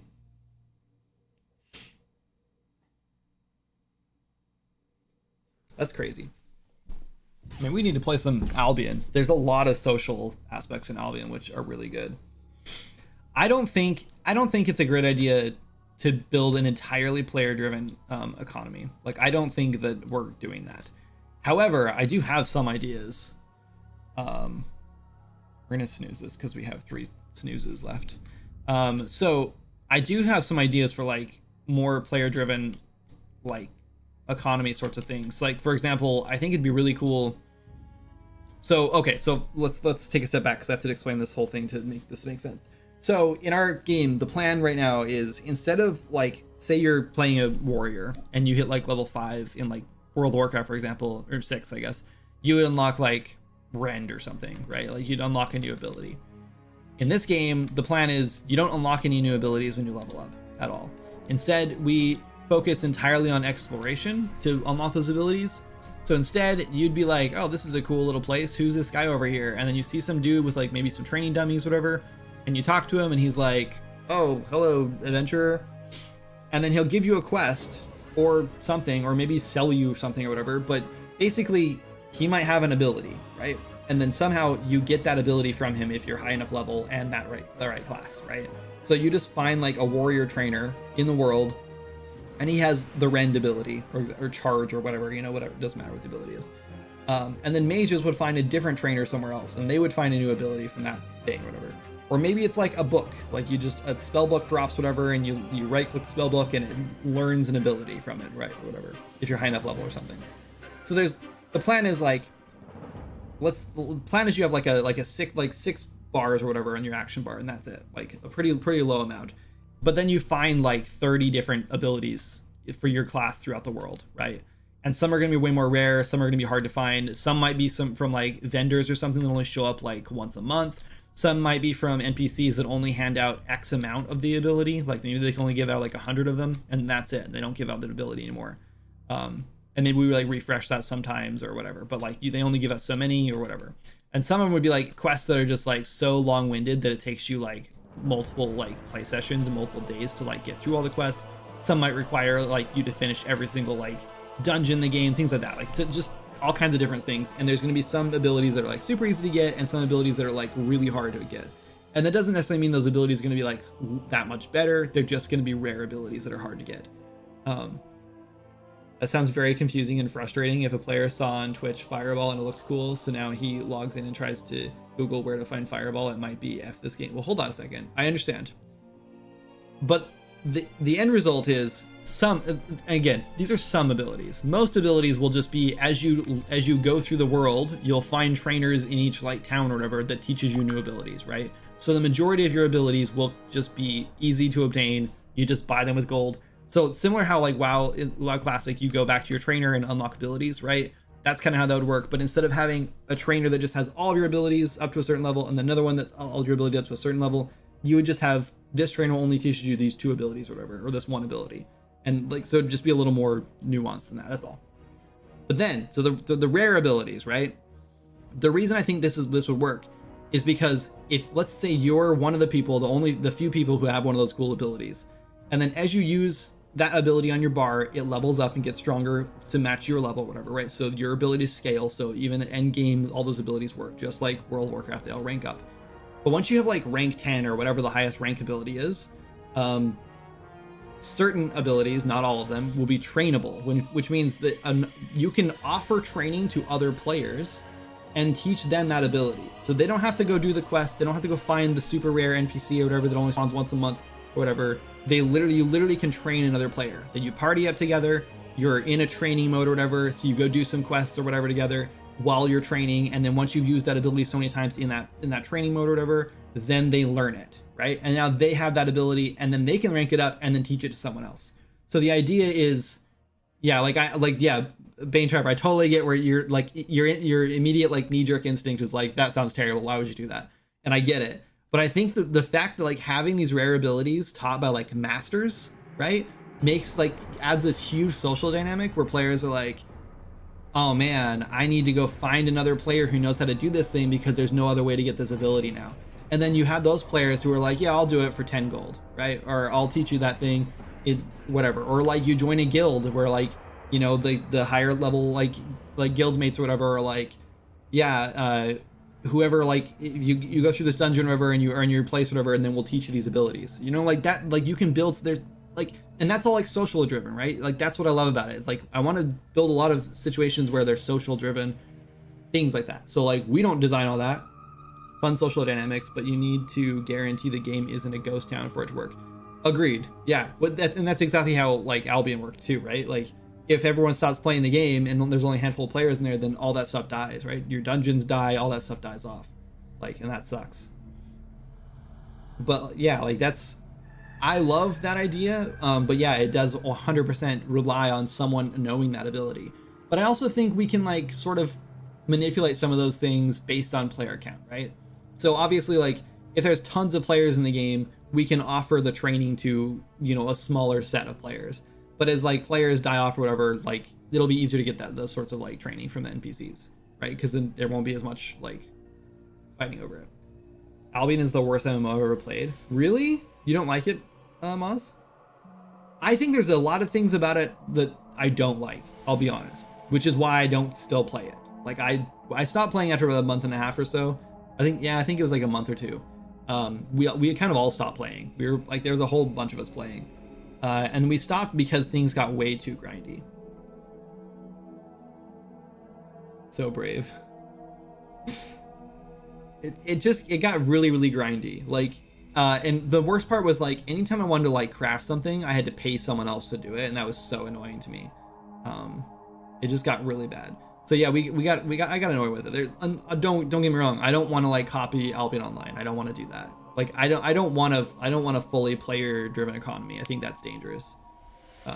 Maybe not dangerous, but I just think it's difficult to like balance around that, especially with like dwindling player counts, whatever. Especially with a new MMO. Yeah, the progress is so blah. The PvP is fun though. Zone versus zone was great. Yeah, I never got to the PvP stuff. I don't really love PvP. Too centered on PvP. Yeah, I'm not a big fan of games that are centered around PvP, which is why I like classic WoW. I love open world PvP. Huge into open world PvP. If you're running around questing in a contested zone and you see someone on the other faction or whatever, and you're like, uh-oh. Like, I love that. I love knowing you have to be watching your back at all times, and the rogues could just like pop out of nowhere and like gank you, and you have to be prepared at all times. I love that. That's cool, especially because like you can be a whole party or whatever. And I also love the idea of like raiding other like factions, like territories and stuff. I think that's really cool too. I think playing other players is the whole point of Albion. Oh, paying other players. Yeah, agreed. I mean, it's just, I agree. I don't know. I think it got annoying because it was like anytime I want to do anything, I couldn't afford it, you know? So I had to like do a bunch of other junk to, yeah, I don't know. Well, the nightmare in online games is cheating and exploits, and that's a full-time job for a group of devs. How do you tackle that? Make the best database and never make a bug/exploit? Good question. And that's like, which is another reason why I don't really want to lean too much into player-driven economy, because if there's cheating going on in a game where all the stuff is obtained, if it's not, I mean, there's going to be like I'm sure we're going to have like a marketplace right? Or like an auction house or something. I'm sure there's got to be ways for players to trade. And so yeah, if someone's cheating, exploiting, or whatever, and finding ways to like dupe items or whatever, like that's going to be a problem, and we will have to do our best to try to fix that or whatever. But if the game is entirely player driven, that I think that makes it so much harder, right? Too bad, break. Love the grind, not a fan of the top-down style. Yeah. Interesting, because your game sounds like it's going to be heavy on grinding too, no? Just in the form of kill quests, because you don't want to put a lot of effort in quests. It's not that I don't want to put a lot of effort into quests. Don't get me wrong. I just meant like, I just feel like quests in an MMO are going to be so much easier to design than in like a more character-driven like RPG, right? Like Swords of Magic. Or a story-driven RPG, I mean. Like, Swords of Magic has a lot of story. Like, every NPC has... So that's another thing, right? Every single NPC, including guards in Swords of Magic, all have totally unique dialogue. And that was a design choice early on, which I regret now. Like, when we started thinking about building Alarin, which is the main city in the game that we still have not put in, and actually I don't think is ever going to go in now, I started realizing that we needed, like, you know, dozens and dozens of NPCs running around this huge city, and I was like, every single one of them has to have unique dialogue. This is going to take months to build just the NPCs. Like, everyone has to look different, has to look unique and different. They'll have to have unique, different NPCs, like dialogue. And in an MMO, like, if you're not leaning into that, who cares? Like, all the villagers in a town can be, like, you know, a handful of variations of like, characters. They can be, like, literally just, like, randomly generated with generic, like, hello, adventurer, dialogue. Or no dialogue at all. Like, a lot of NPCs in World of Warcraft you can't even, like, interact with, right? They just like have like a quick little voice line when you click them, whatever. So my point is, like, Swords and Magic, we designed quests in a way that were like very, very bespoke. Every quest was like super unique and interesting. And like, we can do things like that in this game. It's just, that's not the expectation. I'm not trying to set that expectation where every quest feels like a totally bespoke, like, interesting thing. So, did you have to customize the multiplayer system for Unreal Engine much? Like, was there a lot of predictive and client-side work? Was it pretty easy to get set up? All the calls and server and have it not feel bad to play? Well, we don't know yet. We're not even there yet. We literally don't have anything like actually playable yet. So yeah, like right now, like I guess I could drop 2 players in, right? But since the only content right now is running around in an empty world, there's not much going on. Look, that doesn't even work. The multiplayer doesn't work at all. I don't know why.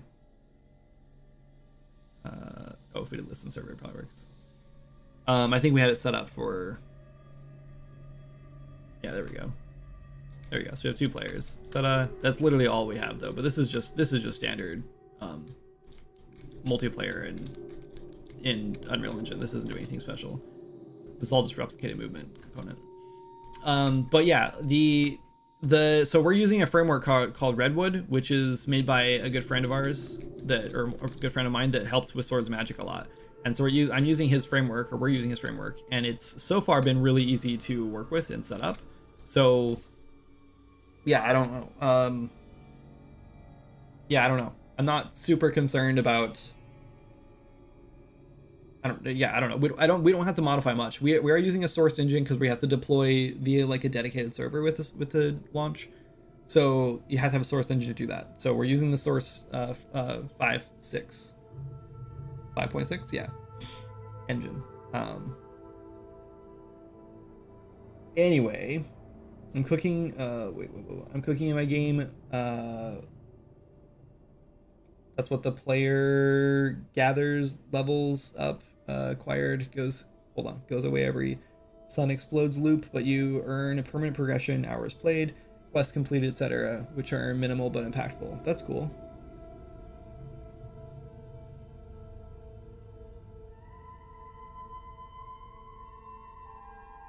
MMOs quests are absolute trash in most MMOs. Don't build quests like all the other shitty MMOs. No one enjoys go kill 5 goblins. I do. There's a lot of players playing classic WoW, and I think the majority of the quests in the game are go collect these things, go kill these things, and people love that because the whole point of an MMO is to kill things, right? Like the whole point of an MMO is to level up, your class, get new gear, kill bigger things. So if the entire game loop is around killing things to get stronger, then fetch quests and kill quests are a great way to do that because you have to go kill things, right? I honestly think that's like a staple. You have to have that, right? Like if all your quests were like story driven quests, then what's the point of killing things? RuneScape has good MMO questing. I honestly don't play a lot of RuneScape. RuneScape is also very horizontal progression, which is good. I mean, there's a lot of vertical progression, don't get me wrong. There's like skilling is all vertical. But there's a lot of horizontal progression from what I understand. I have not played RuneScape in a long time. I need to play it more, I guess. But do you ever play Guild Wars 2? Yes. Yeah, and I actually like how the quests are set up in Guild Wars 2. I think that's actually really cool. In Guild Wars 2, you kind of just like run into a questing area and your quest just starts, right? Like it just pops up on the screen, tells you what you need to do.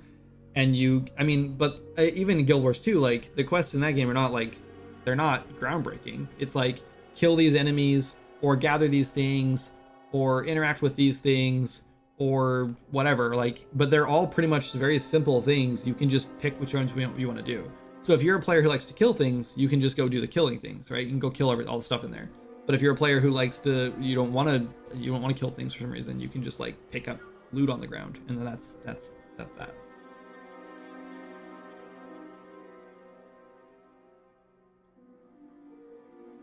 The benefit of Guild Wars 2 is that when you enter a zone, you never know what you're going to get. Yes, you know the farm has a quest, but you don't know if it's stage 1 or stage 5. Those unique. Oh yeah, I forgot about the stages. That is cool. I don't know. As of right now, here the audience I'm trying to cater to is like classic WoW players who are looking for a classic plus. They like I don't know. I've been watching a lot of like classic WoW streamers. I've been playing a lot. There's an ultra hardcore add-on for classic WoW for hardcore WoW right now that hides like health bars for you and enemies, and then just shows like your screen dimming out when you're dimming, and like you get like a tunnel vision effect when you are when you're low health. And a lot of people are playing classic WoW right now because of that. And so the original like idea or inspiration behind like making a like WoW type game was that, right? The idea was like, I want to make a game where it feels a lot like classic WoW, but with like obviously a new world to explore, new quests, new classes, new combat stuff going on. So it's just sort of like for everyone who grew up playing classic WoW and like misses that vibe, that like super chill, casual, like grindy, like leveling vibe, and isn't like all about the end game stuff like retail WoW is now. That's kind of like what the original design was. Like I want to capture that original like classic stuff. I'm not trying to reinvent the wheel anywhere, at least not right now. Here's an example of the OSRS quest multi-step interesting things going on. I will click your link. King's Ransom is the final quest in the Camelot quest series. Start point. Talk to the... I'll put it over here. Talk to the gossip outside Sinclair Mansion. Items required.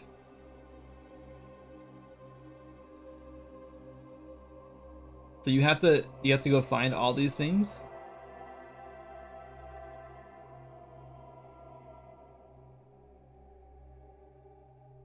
Okay, there's a walkthrough. Recommended to have those items as they will be needed throughout the quest. Oh, okay. Yeah, I'm big into quest chains too. So one of my favorite things about WoW ever, and I've honestly never got far enough into WoW Classic to like do any of these things, which kind of sucks. And I plan to do some of these. Like I like the class quests. So I can't give like super good examples. I need to play more to like get to this, or like just go read it more about it. But I know like the general vibe. So there's like quests to get like certain items for like certain classes, right? So like a warrior can do this quest to get like their whirlwind axe, whatever. And there's a whole quest chain. Like you start at one location, you go around like the whole world pretty much doing different quests. And it's a big long quest chain. And eventually you get to this point where you have to like defeat this, I think it's a elemental. I don't remember which one it is. Some sort of elemental, I think. It's been a while since I've seen it. Anyway, but it's like a whole long, like it's like a whole ass like trial, right? It's a big long like trial that you have to go through, and then you eventually get this cool weapon, and it's like it's warrior specific, whatever. But it's like a whole long thing. But it's like you get this super unique, awesome weapon at the end of it, and everyone like covets that weapon. Like they see a warrior with that weapon, and they're like, "I know what you've been through to get that. That's so cool." Like like that kind of stuff is really neat to me. So I love the idea of like long quest chains. I'm not saying at all that like the entire game is just going to be kill 50 of these things, kill 20 of these things, kill 10 of these things. Like that's not. I'm not trying to say that. But yeah, it's going to be a grindy game. It's an MMO. All MMOs are grindy. But yeah, and the plan is like very much to lean into the classic, like heavy classic like gameplay, classic WoW gameplay. But I'm totally down to like experiment with more quests. But like, what's so unique about this quest? Like, I'm not going to read all this, unfortunately.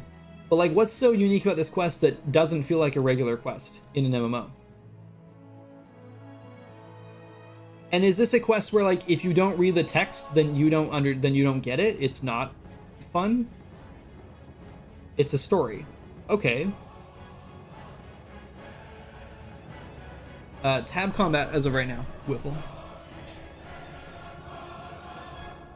Takes the answer. Had to go back and check it. Is Redwood open to the public? Sure is. It is not free. You do have to pay for a license, but it's a revenue split.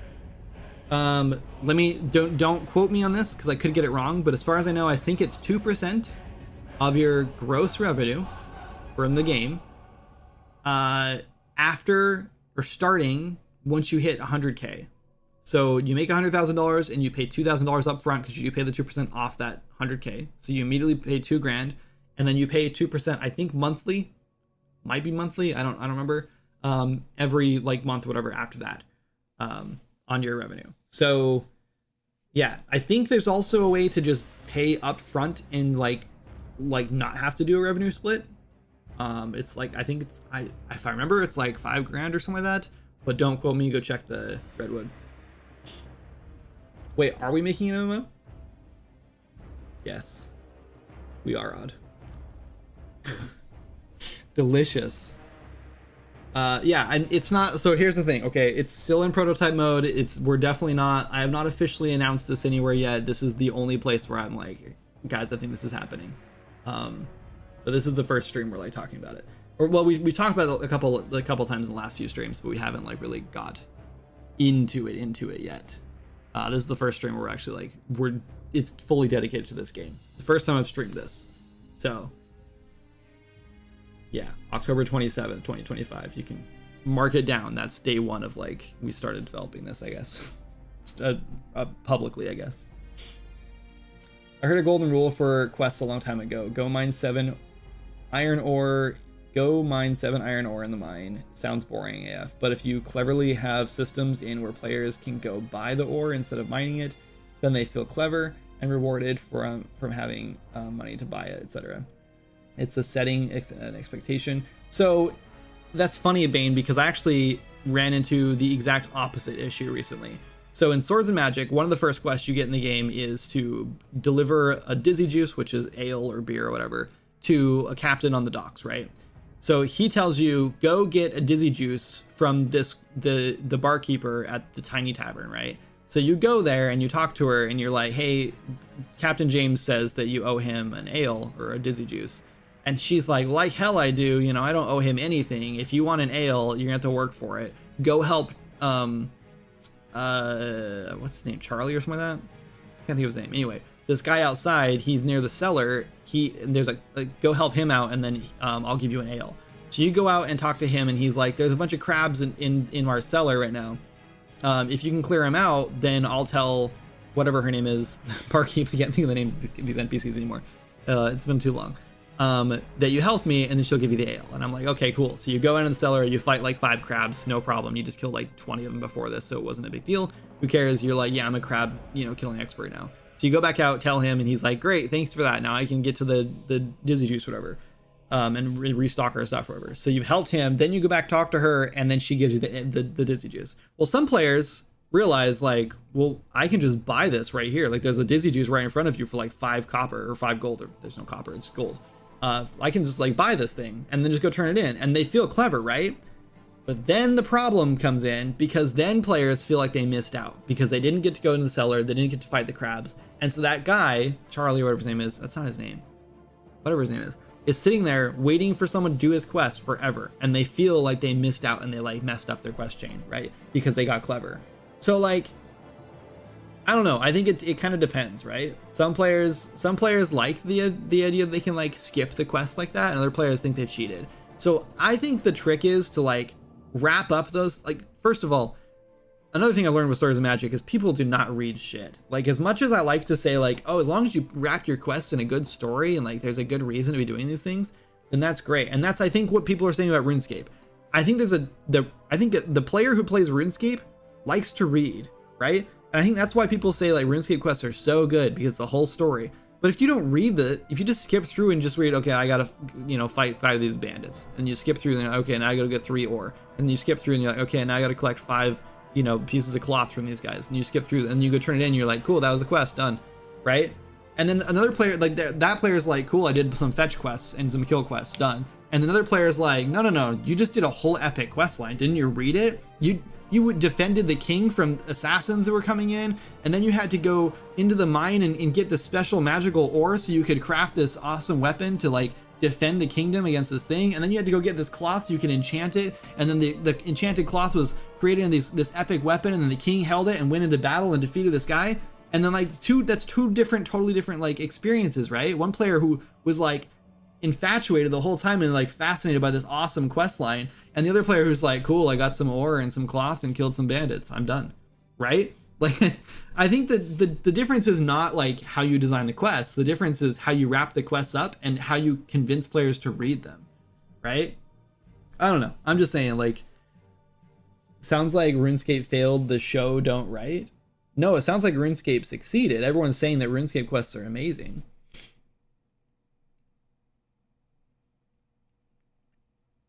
I worked on an MMO and I didn't even read the quests that I implemented. Yeah, so, and that's the thing, like, I've made Swords of Magic and I skip so much dialogue in Swords of Magic, and then I forget what I'm supposed to be doing because it's been so long since I made those quests, or someone else on the team made those quests, and I still don't read the quest dialogue. I did when like the quest was implemented because I want to make sure it was like, someone didn't write something crazy or whatever, but like, this channel's my favorite Let's Rant channel. Dude, Arrow, it's so bad, man. I can't focus on anything. It's okay though. I honestly love, this is why I stream. If I streamed just so like for accountability, so I could like get stuff done, that would be stupid, right? This is not what I stream for. I stream so we can chat. This is just like, this is the only social interaction I get all week, right? So it's fine. Not announced, but announced. Yeah, it's unofficial. I'm scrolling back up because I know I missed much chat. Sorry. If you guys have something important you want to say to me and I've missed it, you can just ping me. You can always do @kindred and I will get a notification and I will read that one for sure. That doesn't mean everything you type to ping me, but yeah. I tried Ashes of Creation last week. The combat is like 2000. Like it's 25 years behind current tech. It's so awful. Zero impact feel in combat, etc., etc. Oh, so I watched some gameplay footage of it and it looked pretty good. So the reason I'm not excited about Ashes of Creation is because I've heard it has a really big PvP aspect. Like it's very they're taking a lot of inspiration from EVE Online, which is like cool. Like EVE Online is like a unprecedented like game, right? Like it's amazing, but like not my cup of tea. It's way too grand scale, you know what I mean? Like I like games where like I'm focused around my character and my little tiny story that I'm playing, like I just killed a kobold and that's a big deal for me, right? Like I did this one thing and it was cool. And that's how classic WoW feels to me too, like especially like classic WoW, because like combat's hard, right? Which is weird because like I've heard a lot of people say it's a casual game, and it kind of is, mostly just because I think like death doesn't have any consequences, but I've been playing hardcore, so death does have a lot of consequences for me. But like you kill like one enemy like in a new area that you're not like prepared for or whatever, or not fully like used to yet, and like that's like an accomplishment, right? It feels really good.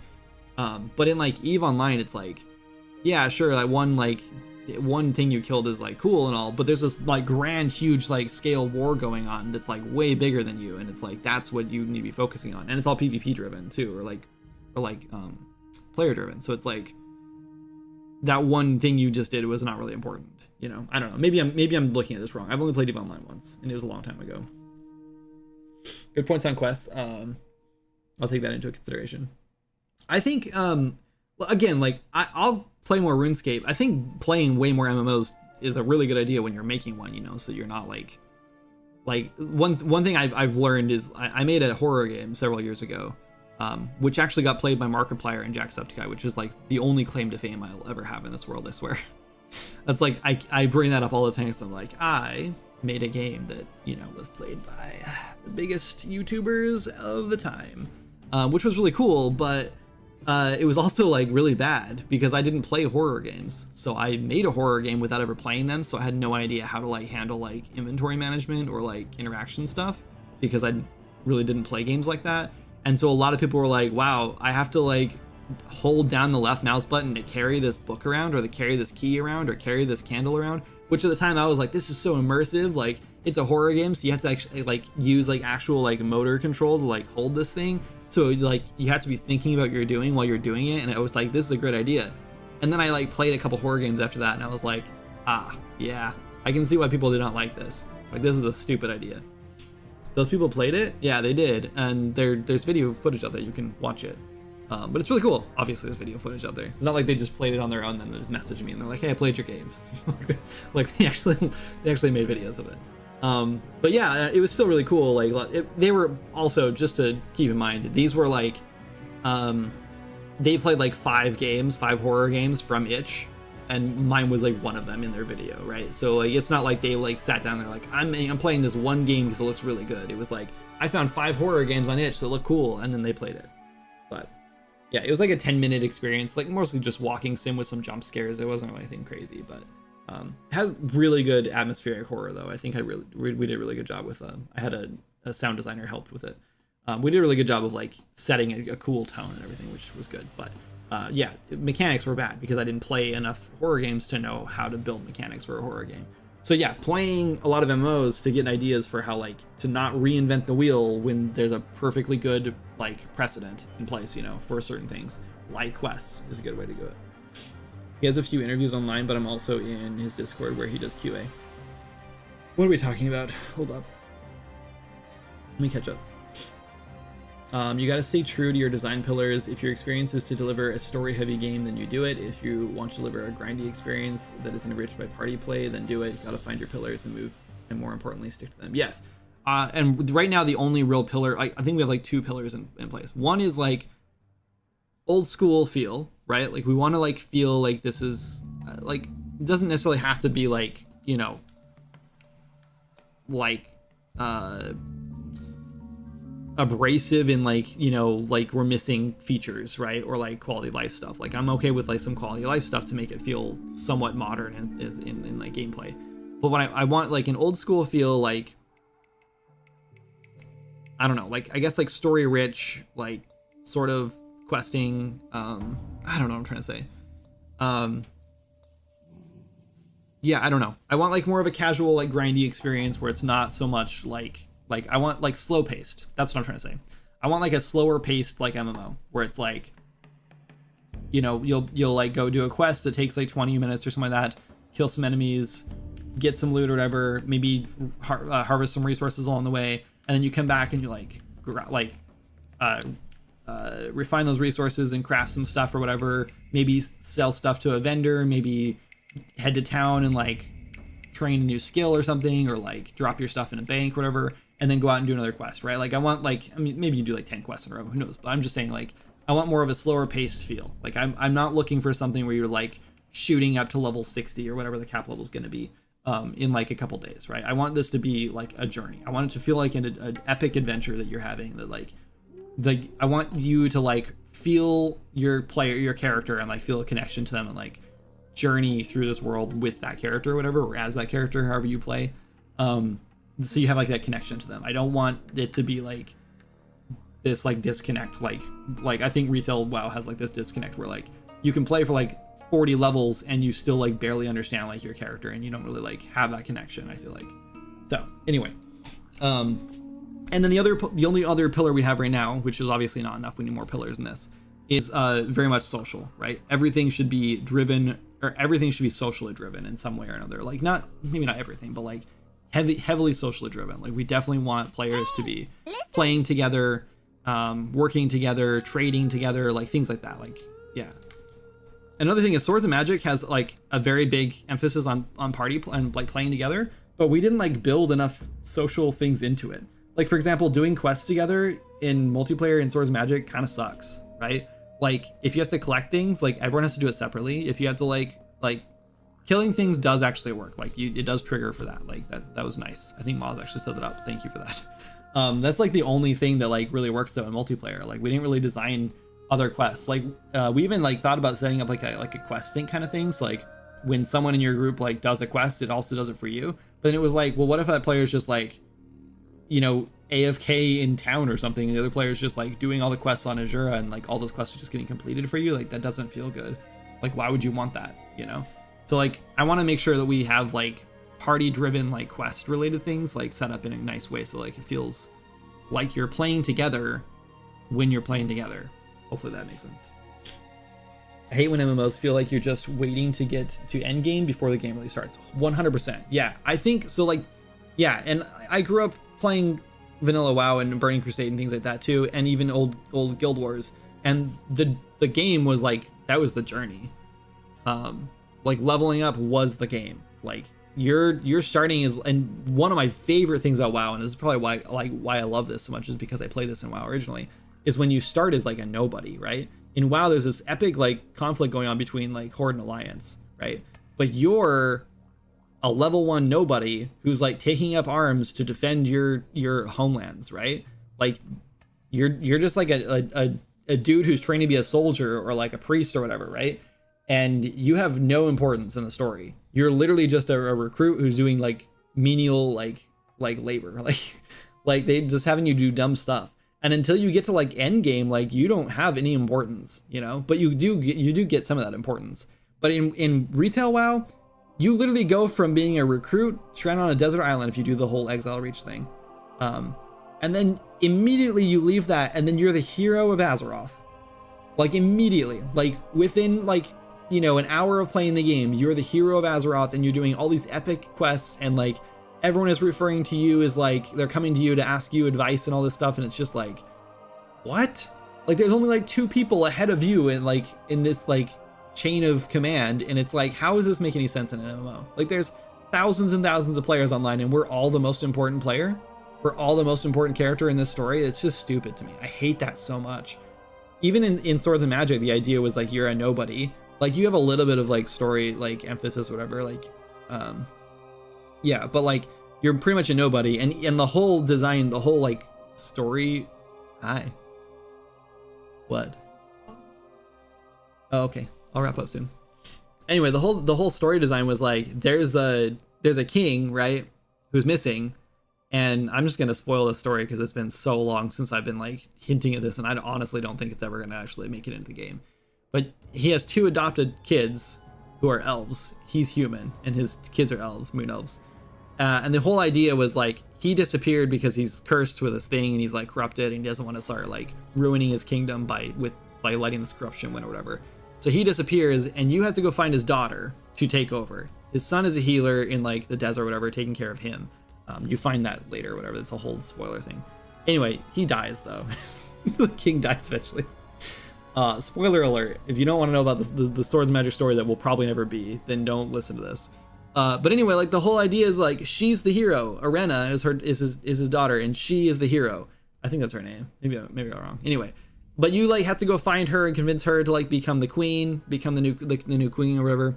And she's like, no, I don't want this responsibility. She's on the hero's journey. You are just the sidekick the whole time, and you're like doing all these quests to try to convince her and go help her and find her and like whatever.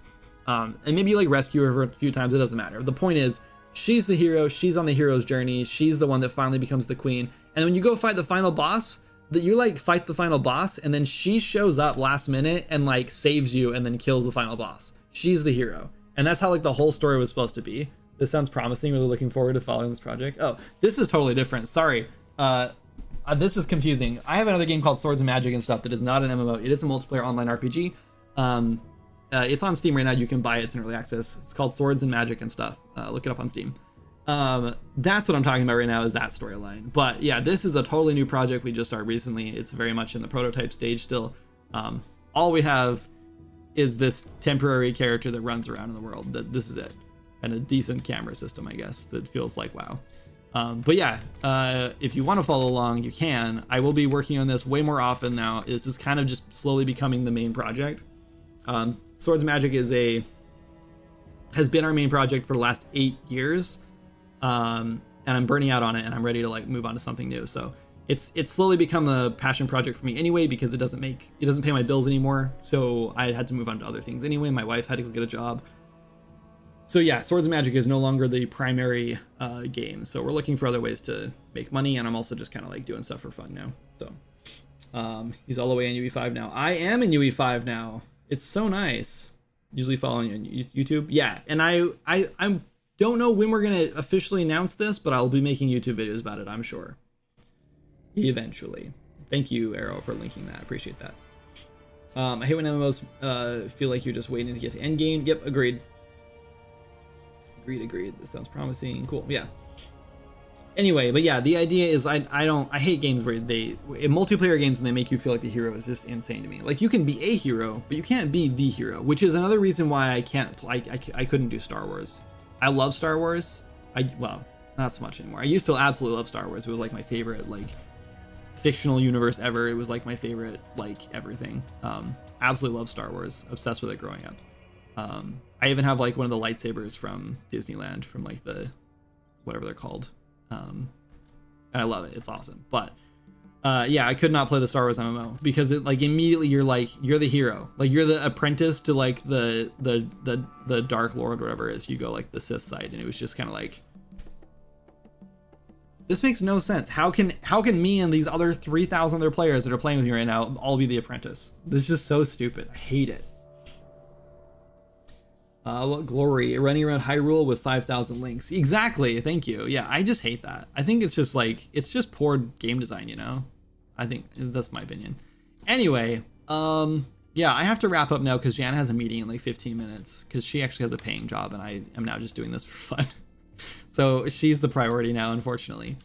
Anyway, yeah, so this is an MMO we're making, I guess.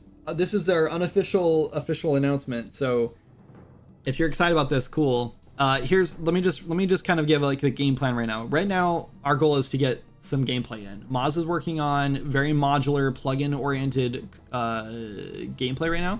He's building some like modules essentially in a different project even, and then we're gonna move them in here and start setting up gameplay as soon as possible. Like the goal right now is just to get some basic combat in. We're gonna work on tab targeting and auto attacking start, and then maybe some range stuff.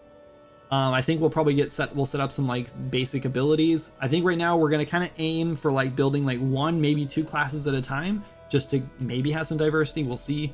So we can just like build abilities for like 1 class just to see what that feels like. I think the goal is to get some enemies in, have like 1 little test area. It might even just be this map. Who knows? We might just throw like some spawners in around here. My goal right now is working on a very basic like quest system, actually a pretty robust quest system, to be honest, one that hopefully will carry us to the end of the development, but also expandable. The idea with this whole thing is that we build it expandable, so if we have to add something later, we don't break everything, because that's exactly what Swords of Magic is doing, and I'm trying to avoid that. So I've been working a lot on like data and stuff like that, so we can make sure that all this stuff works in a server environment and we don't have to do yeah, whatever. Anyway, yeah, and then I think the goal is, once we have some actual playable content, we're probably going to deploy a server, and I think what I want to do is try to fund this through Patreon. So I'm probably going to revamp our Patreon in the next couple months to focus way less on Swords and Magic, because we're not really doing anything there anymore, and I feel really bad that people are giving me their money for Swords and Magic, like information that we're not sharing like ever. And I'm thinking about just revamping the Patreon. I'm sure we're going to lose a lot of people on it, and that's fine. We'll rebuild it. And aiming toward like almost like a premium subscription model, like $5 a month, and you can get access to the MMO, like just to play it whenever. And if that will cover server costs, then fantastic. If it doesn't cover server costs, then we'll have to find something else to do. Or we might just do like play test sessions or something like that, like once a month or something, or on weekends or something. But yeah, that's the plan, is like hopefully get a little bit of funding through Patreon, maybe through donations here, or maybe we can even like offer like Twitch subs or whatever. We can get access to something like that. We might just have like a channel on the Discord. Oh, stupid ad break. Sorry if you guys missed all that. There's an ad break going on. That really sucks. It will be Windows only, I'm sure. Mac has never been worth it for us for Swords Magic, so I just don't think we're going to support it for this game either. Unfortunately, I'm sorry if you're a Mac. Mac's just such a pain. You have to have a MacBook to package your game on it, which I don't have. I used to have, and the battery wants to explode when I turn it on now, so I don't even turn it on. It's dangerous. Yeah, and it's in I calculated out how much money I would cost us to keep up on Mac updates for Swords of Magic, and it would have we would have had to essentially sell like 10, 20, 30 times more copies than we could have for Mac to make it to justify it. Like the player base, I think on Steam for Mac users is like 15% or 10% or something like that. I don't remember what it is. It's a very low amount. It might even less than that. It might have been like 5 or 6%. It's very low. And the amount of money we were making off the game total, if we added that percentage onto it, it wouldn't have cost it wouldn't have covered the amount of money we would have to pay to upkeep a Mac build anyway.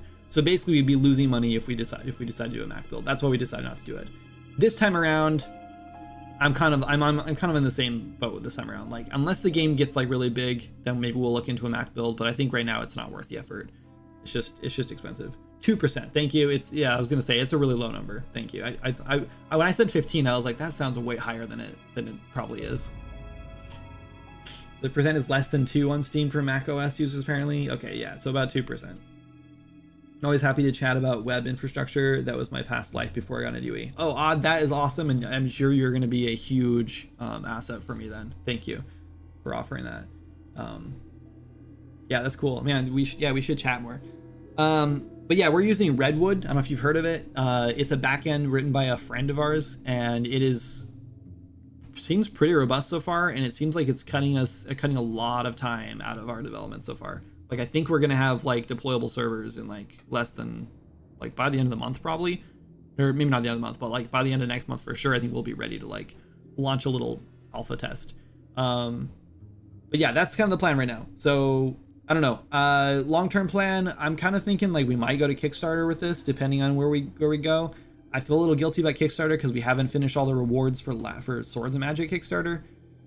So I feel like we're kind of like, I don't know. I feel like we're gonna get some hate for that, and we're probably not gonna hit our goal, especially since our goal is gonna be probably like, you know,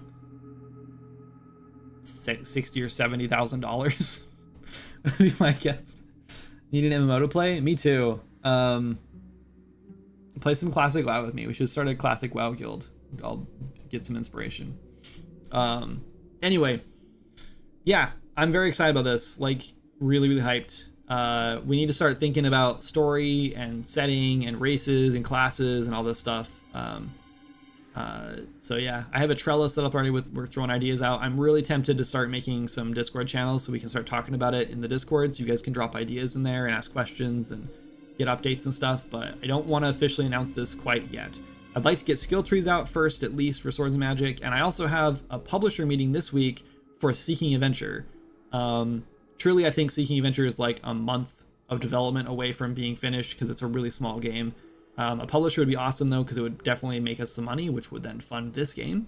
But I also feel kind of guilty working on an MMO while I have Seeking Adventure like that needs to be finished, and we have Swords of Magic, which is like so close to being finished yet so far away still. No, Swords of Magic's not done. It's just, like I've been saying, it's kind of just turned into a passion project. I do, thank you, Ariel. Yeah, Swords of Magic has turned into a passion project because it does not make enough money anymore. It doesn't pay my bills, so I can't justify working on it full time. So yeah, I'm kind of just working on whatever I feel like, because game development is slowly moving back into the realm of like, I do this as for fun now, which is awesome. I'd like to get back to the point of like I do this professionally again, but yeah, I don't know. Anyway, you guys are the best. Thank you so much for hanging out. We have 40 people in here, and I don't think we were raided. Did you raid us, Odd, and I missed it? I don't think we got a raid. You know, last time I had 40 people in Twitch without a raid was like probably like 2 years ago. That's wild to me. You know what that means? That means people are hyped about making MMOs. One day Odd will raid again. Probably. One day I need to raid Odd again. I haven't raided him in a long time. I haven't been raiding anyone because we've had like 10, 15 viewers. No, like probably closer to like 20 viewers, but still. And I hate raiding people when you have like a low amount like that. It just feels like I'm just, I don't know. I get stuck in the chat and everything like that, and then I have to, I don't know, whatever. Anyway, let's go raid someone because we actually have some viewers. Anyway, should we raid? Should we go raid? I don't know. Let's click on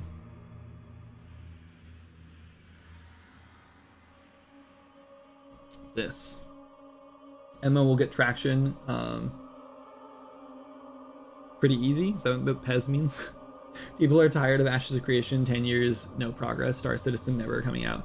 Yeah, there's a couple of people who are working on MMOs on Twitch that I like check in on every once in a while, and one is like, I swear like 99% of the development is just like the Unreal like starter kit, like the template project with like a ton of back-end coding, and it's just like so boring to watch. I can't like keep up on it anymore. Not going to mention names or throw shade. Like, I mean, it's impressive they're writing their entire back-end by themselves and not using something like Redwood, but more power to them, I guess.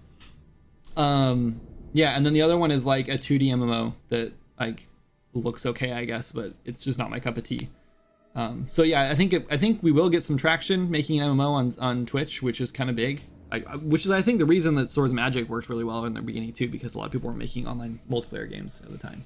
So, yeah. Could it correlate to beard progress? Oh, you mean wait, what? Could the game progress correlate to beard progress? Probably. Should that be the rules? Like, I can't shave my beard until this MMO is finished? Is that what you're talking about? Oh, that would be kind of scary. I think my wife would probably divorce me. Anyway, we have to raid someone, guys. Let's get out of here. Let's go raid. Let's just pick a random person. Horror game dev. Let's do this one. Onion died. We just picked a random person. This dude has a beard. Let's go raid for this guy just for his beard. I think he's using Unreal too. Yeah, he is.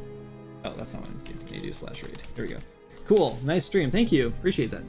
Yeah, I'll be back tomorrow, guys. And I'm part of me, like, we do need to work on some Swords of Magic stuff eventually, but probably not till after Witch's Eve comes down, because I don't want to make too many changes and have to like revert them or whatever, or like turn them off or whatever for the Witch's Eve teardown build. So we're probably not really touching Swords of Magic for another week or so. So yeah, I think we plan on just streaming this again tomorrow, and hopefully maybe actually make some progress on this tomorrow. Maybe we'll do something fun. I don't know what. We'll do something cool. Let's all say beard when we join. Okay, he's got a pretty cool beard. All right, guys, catch you guys later. Bye.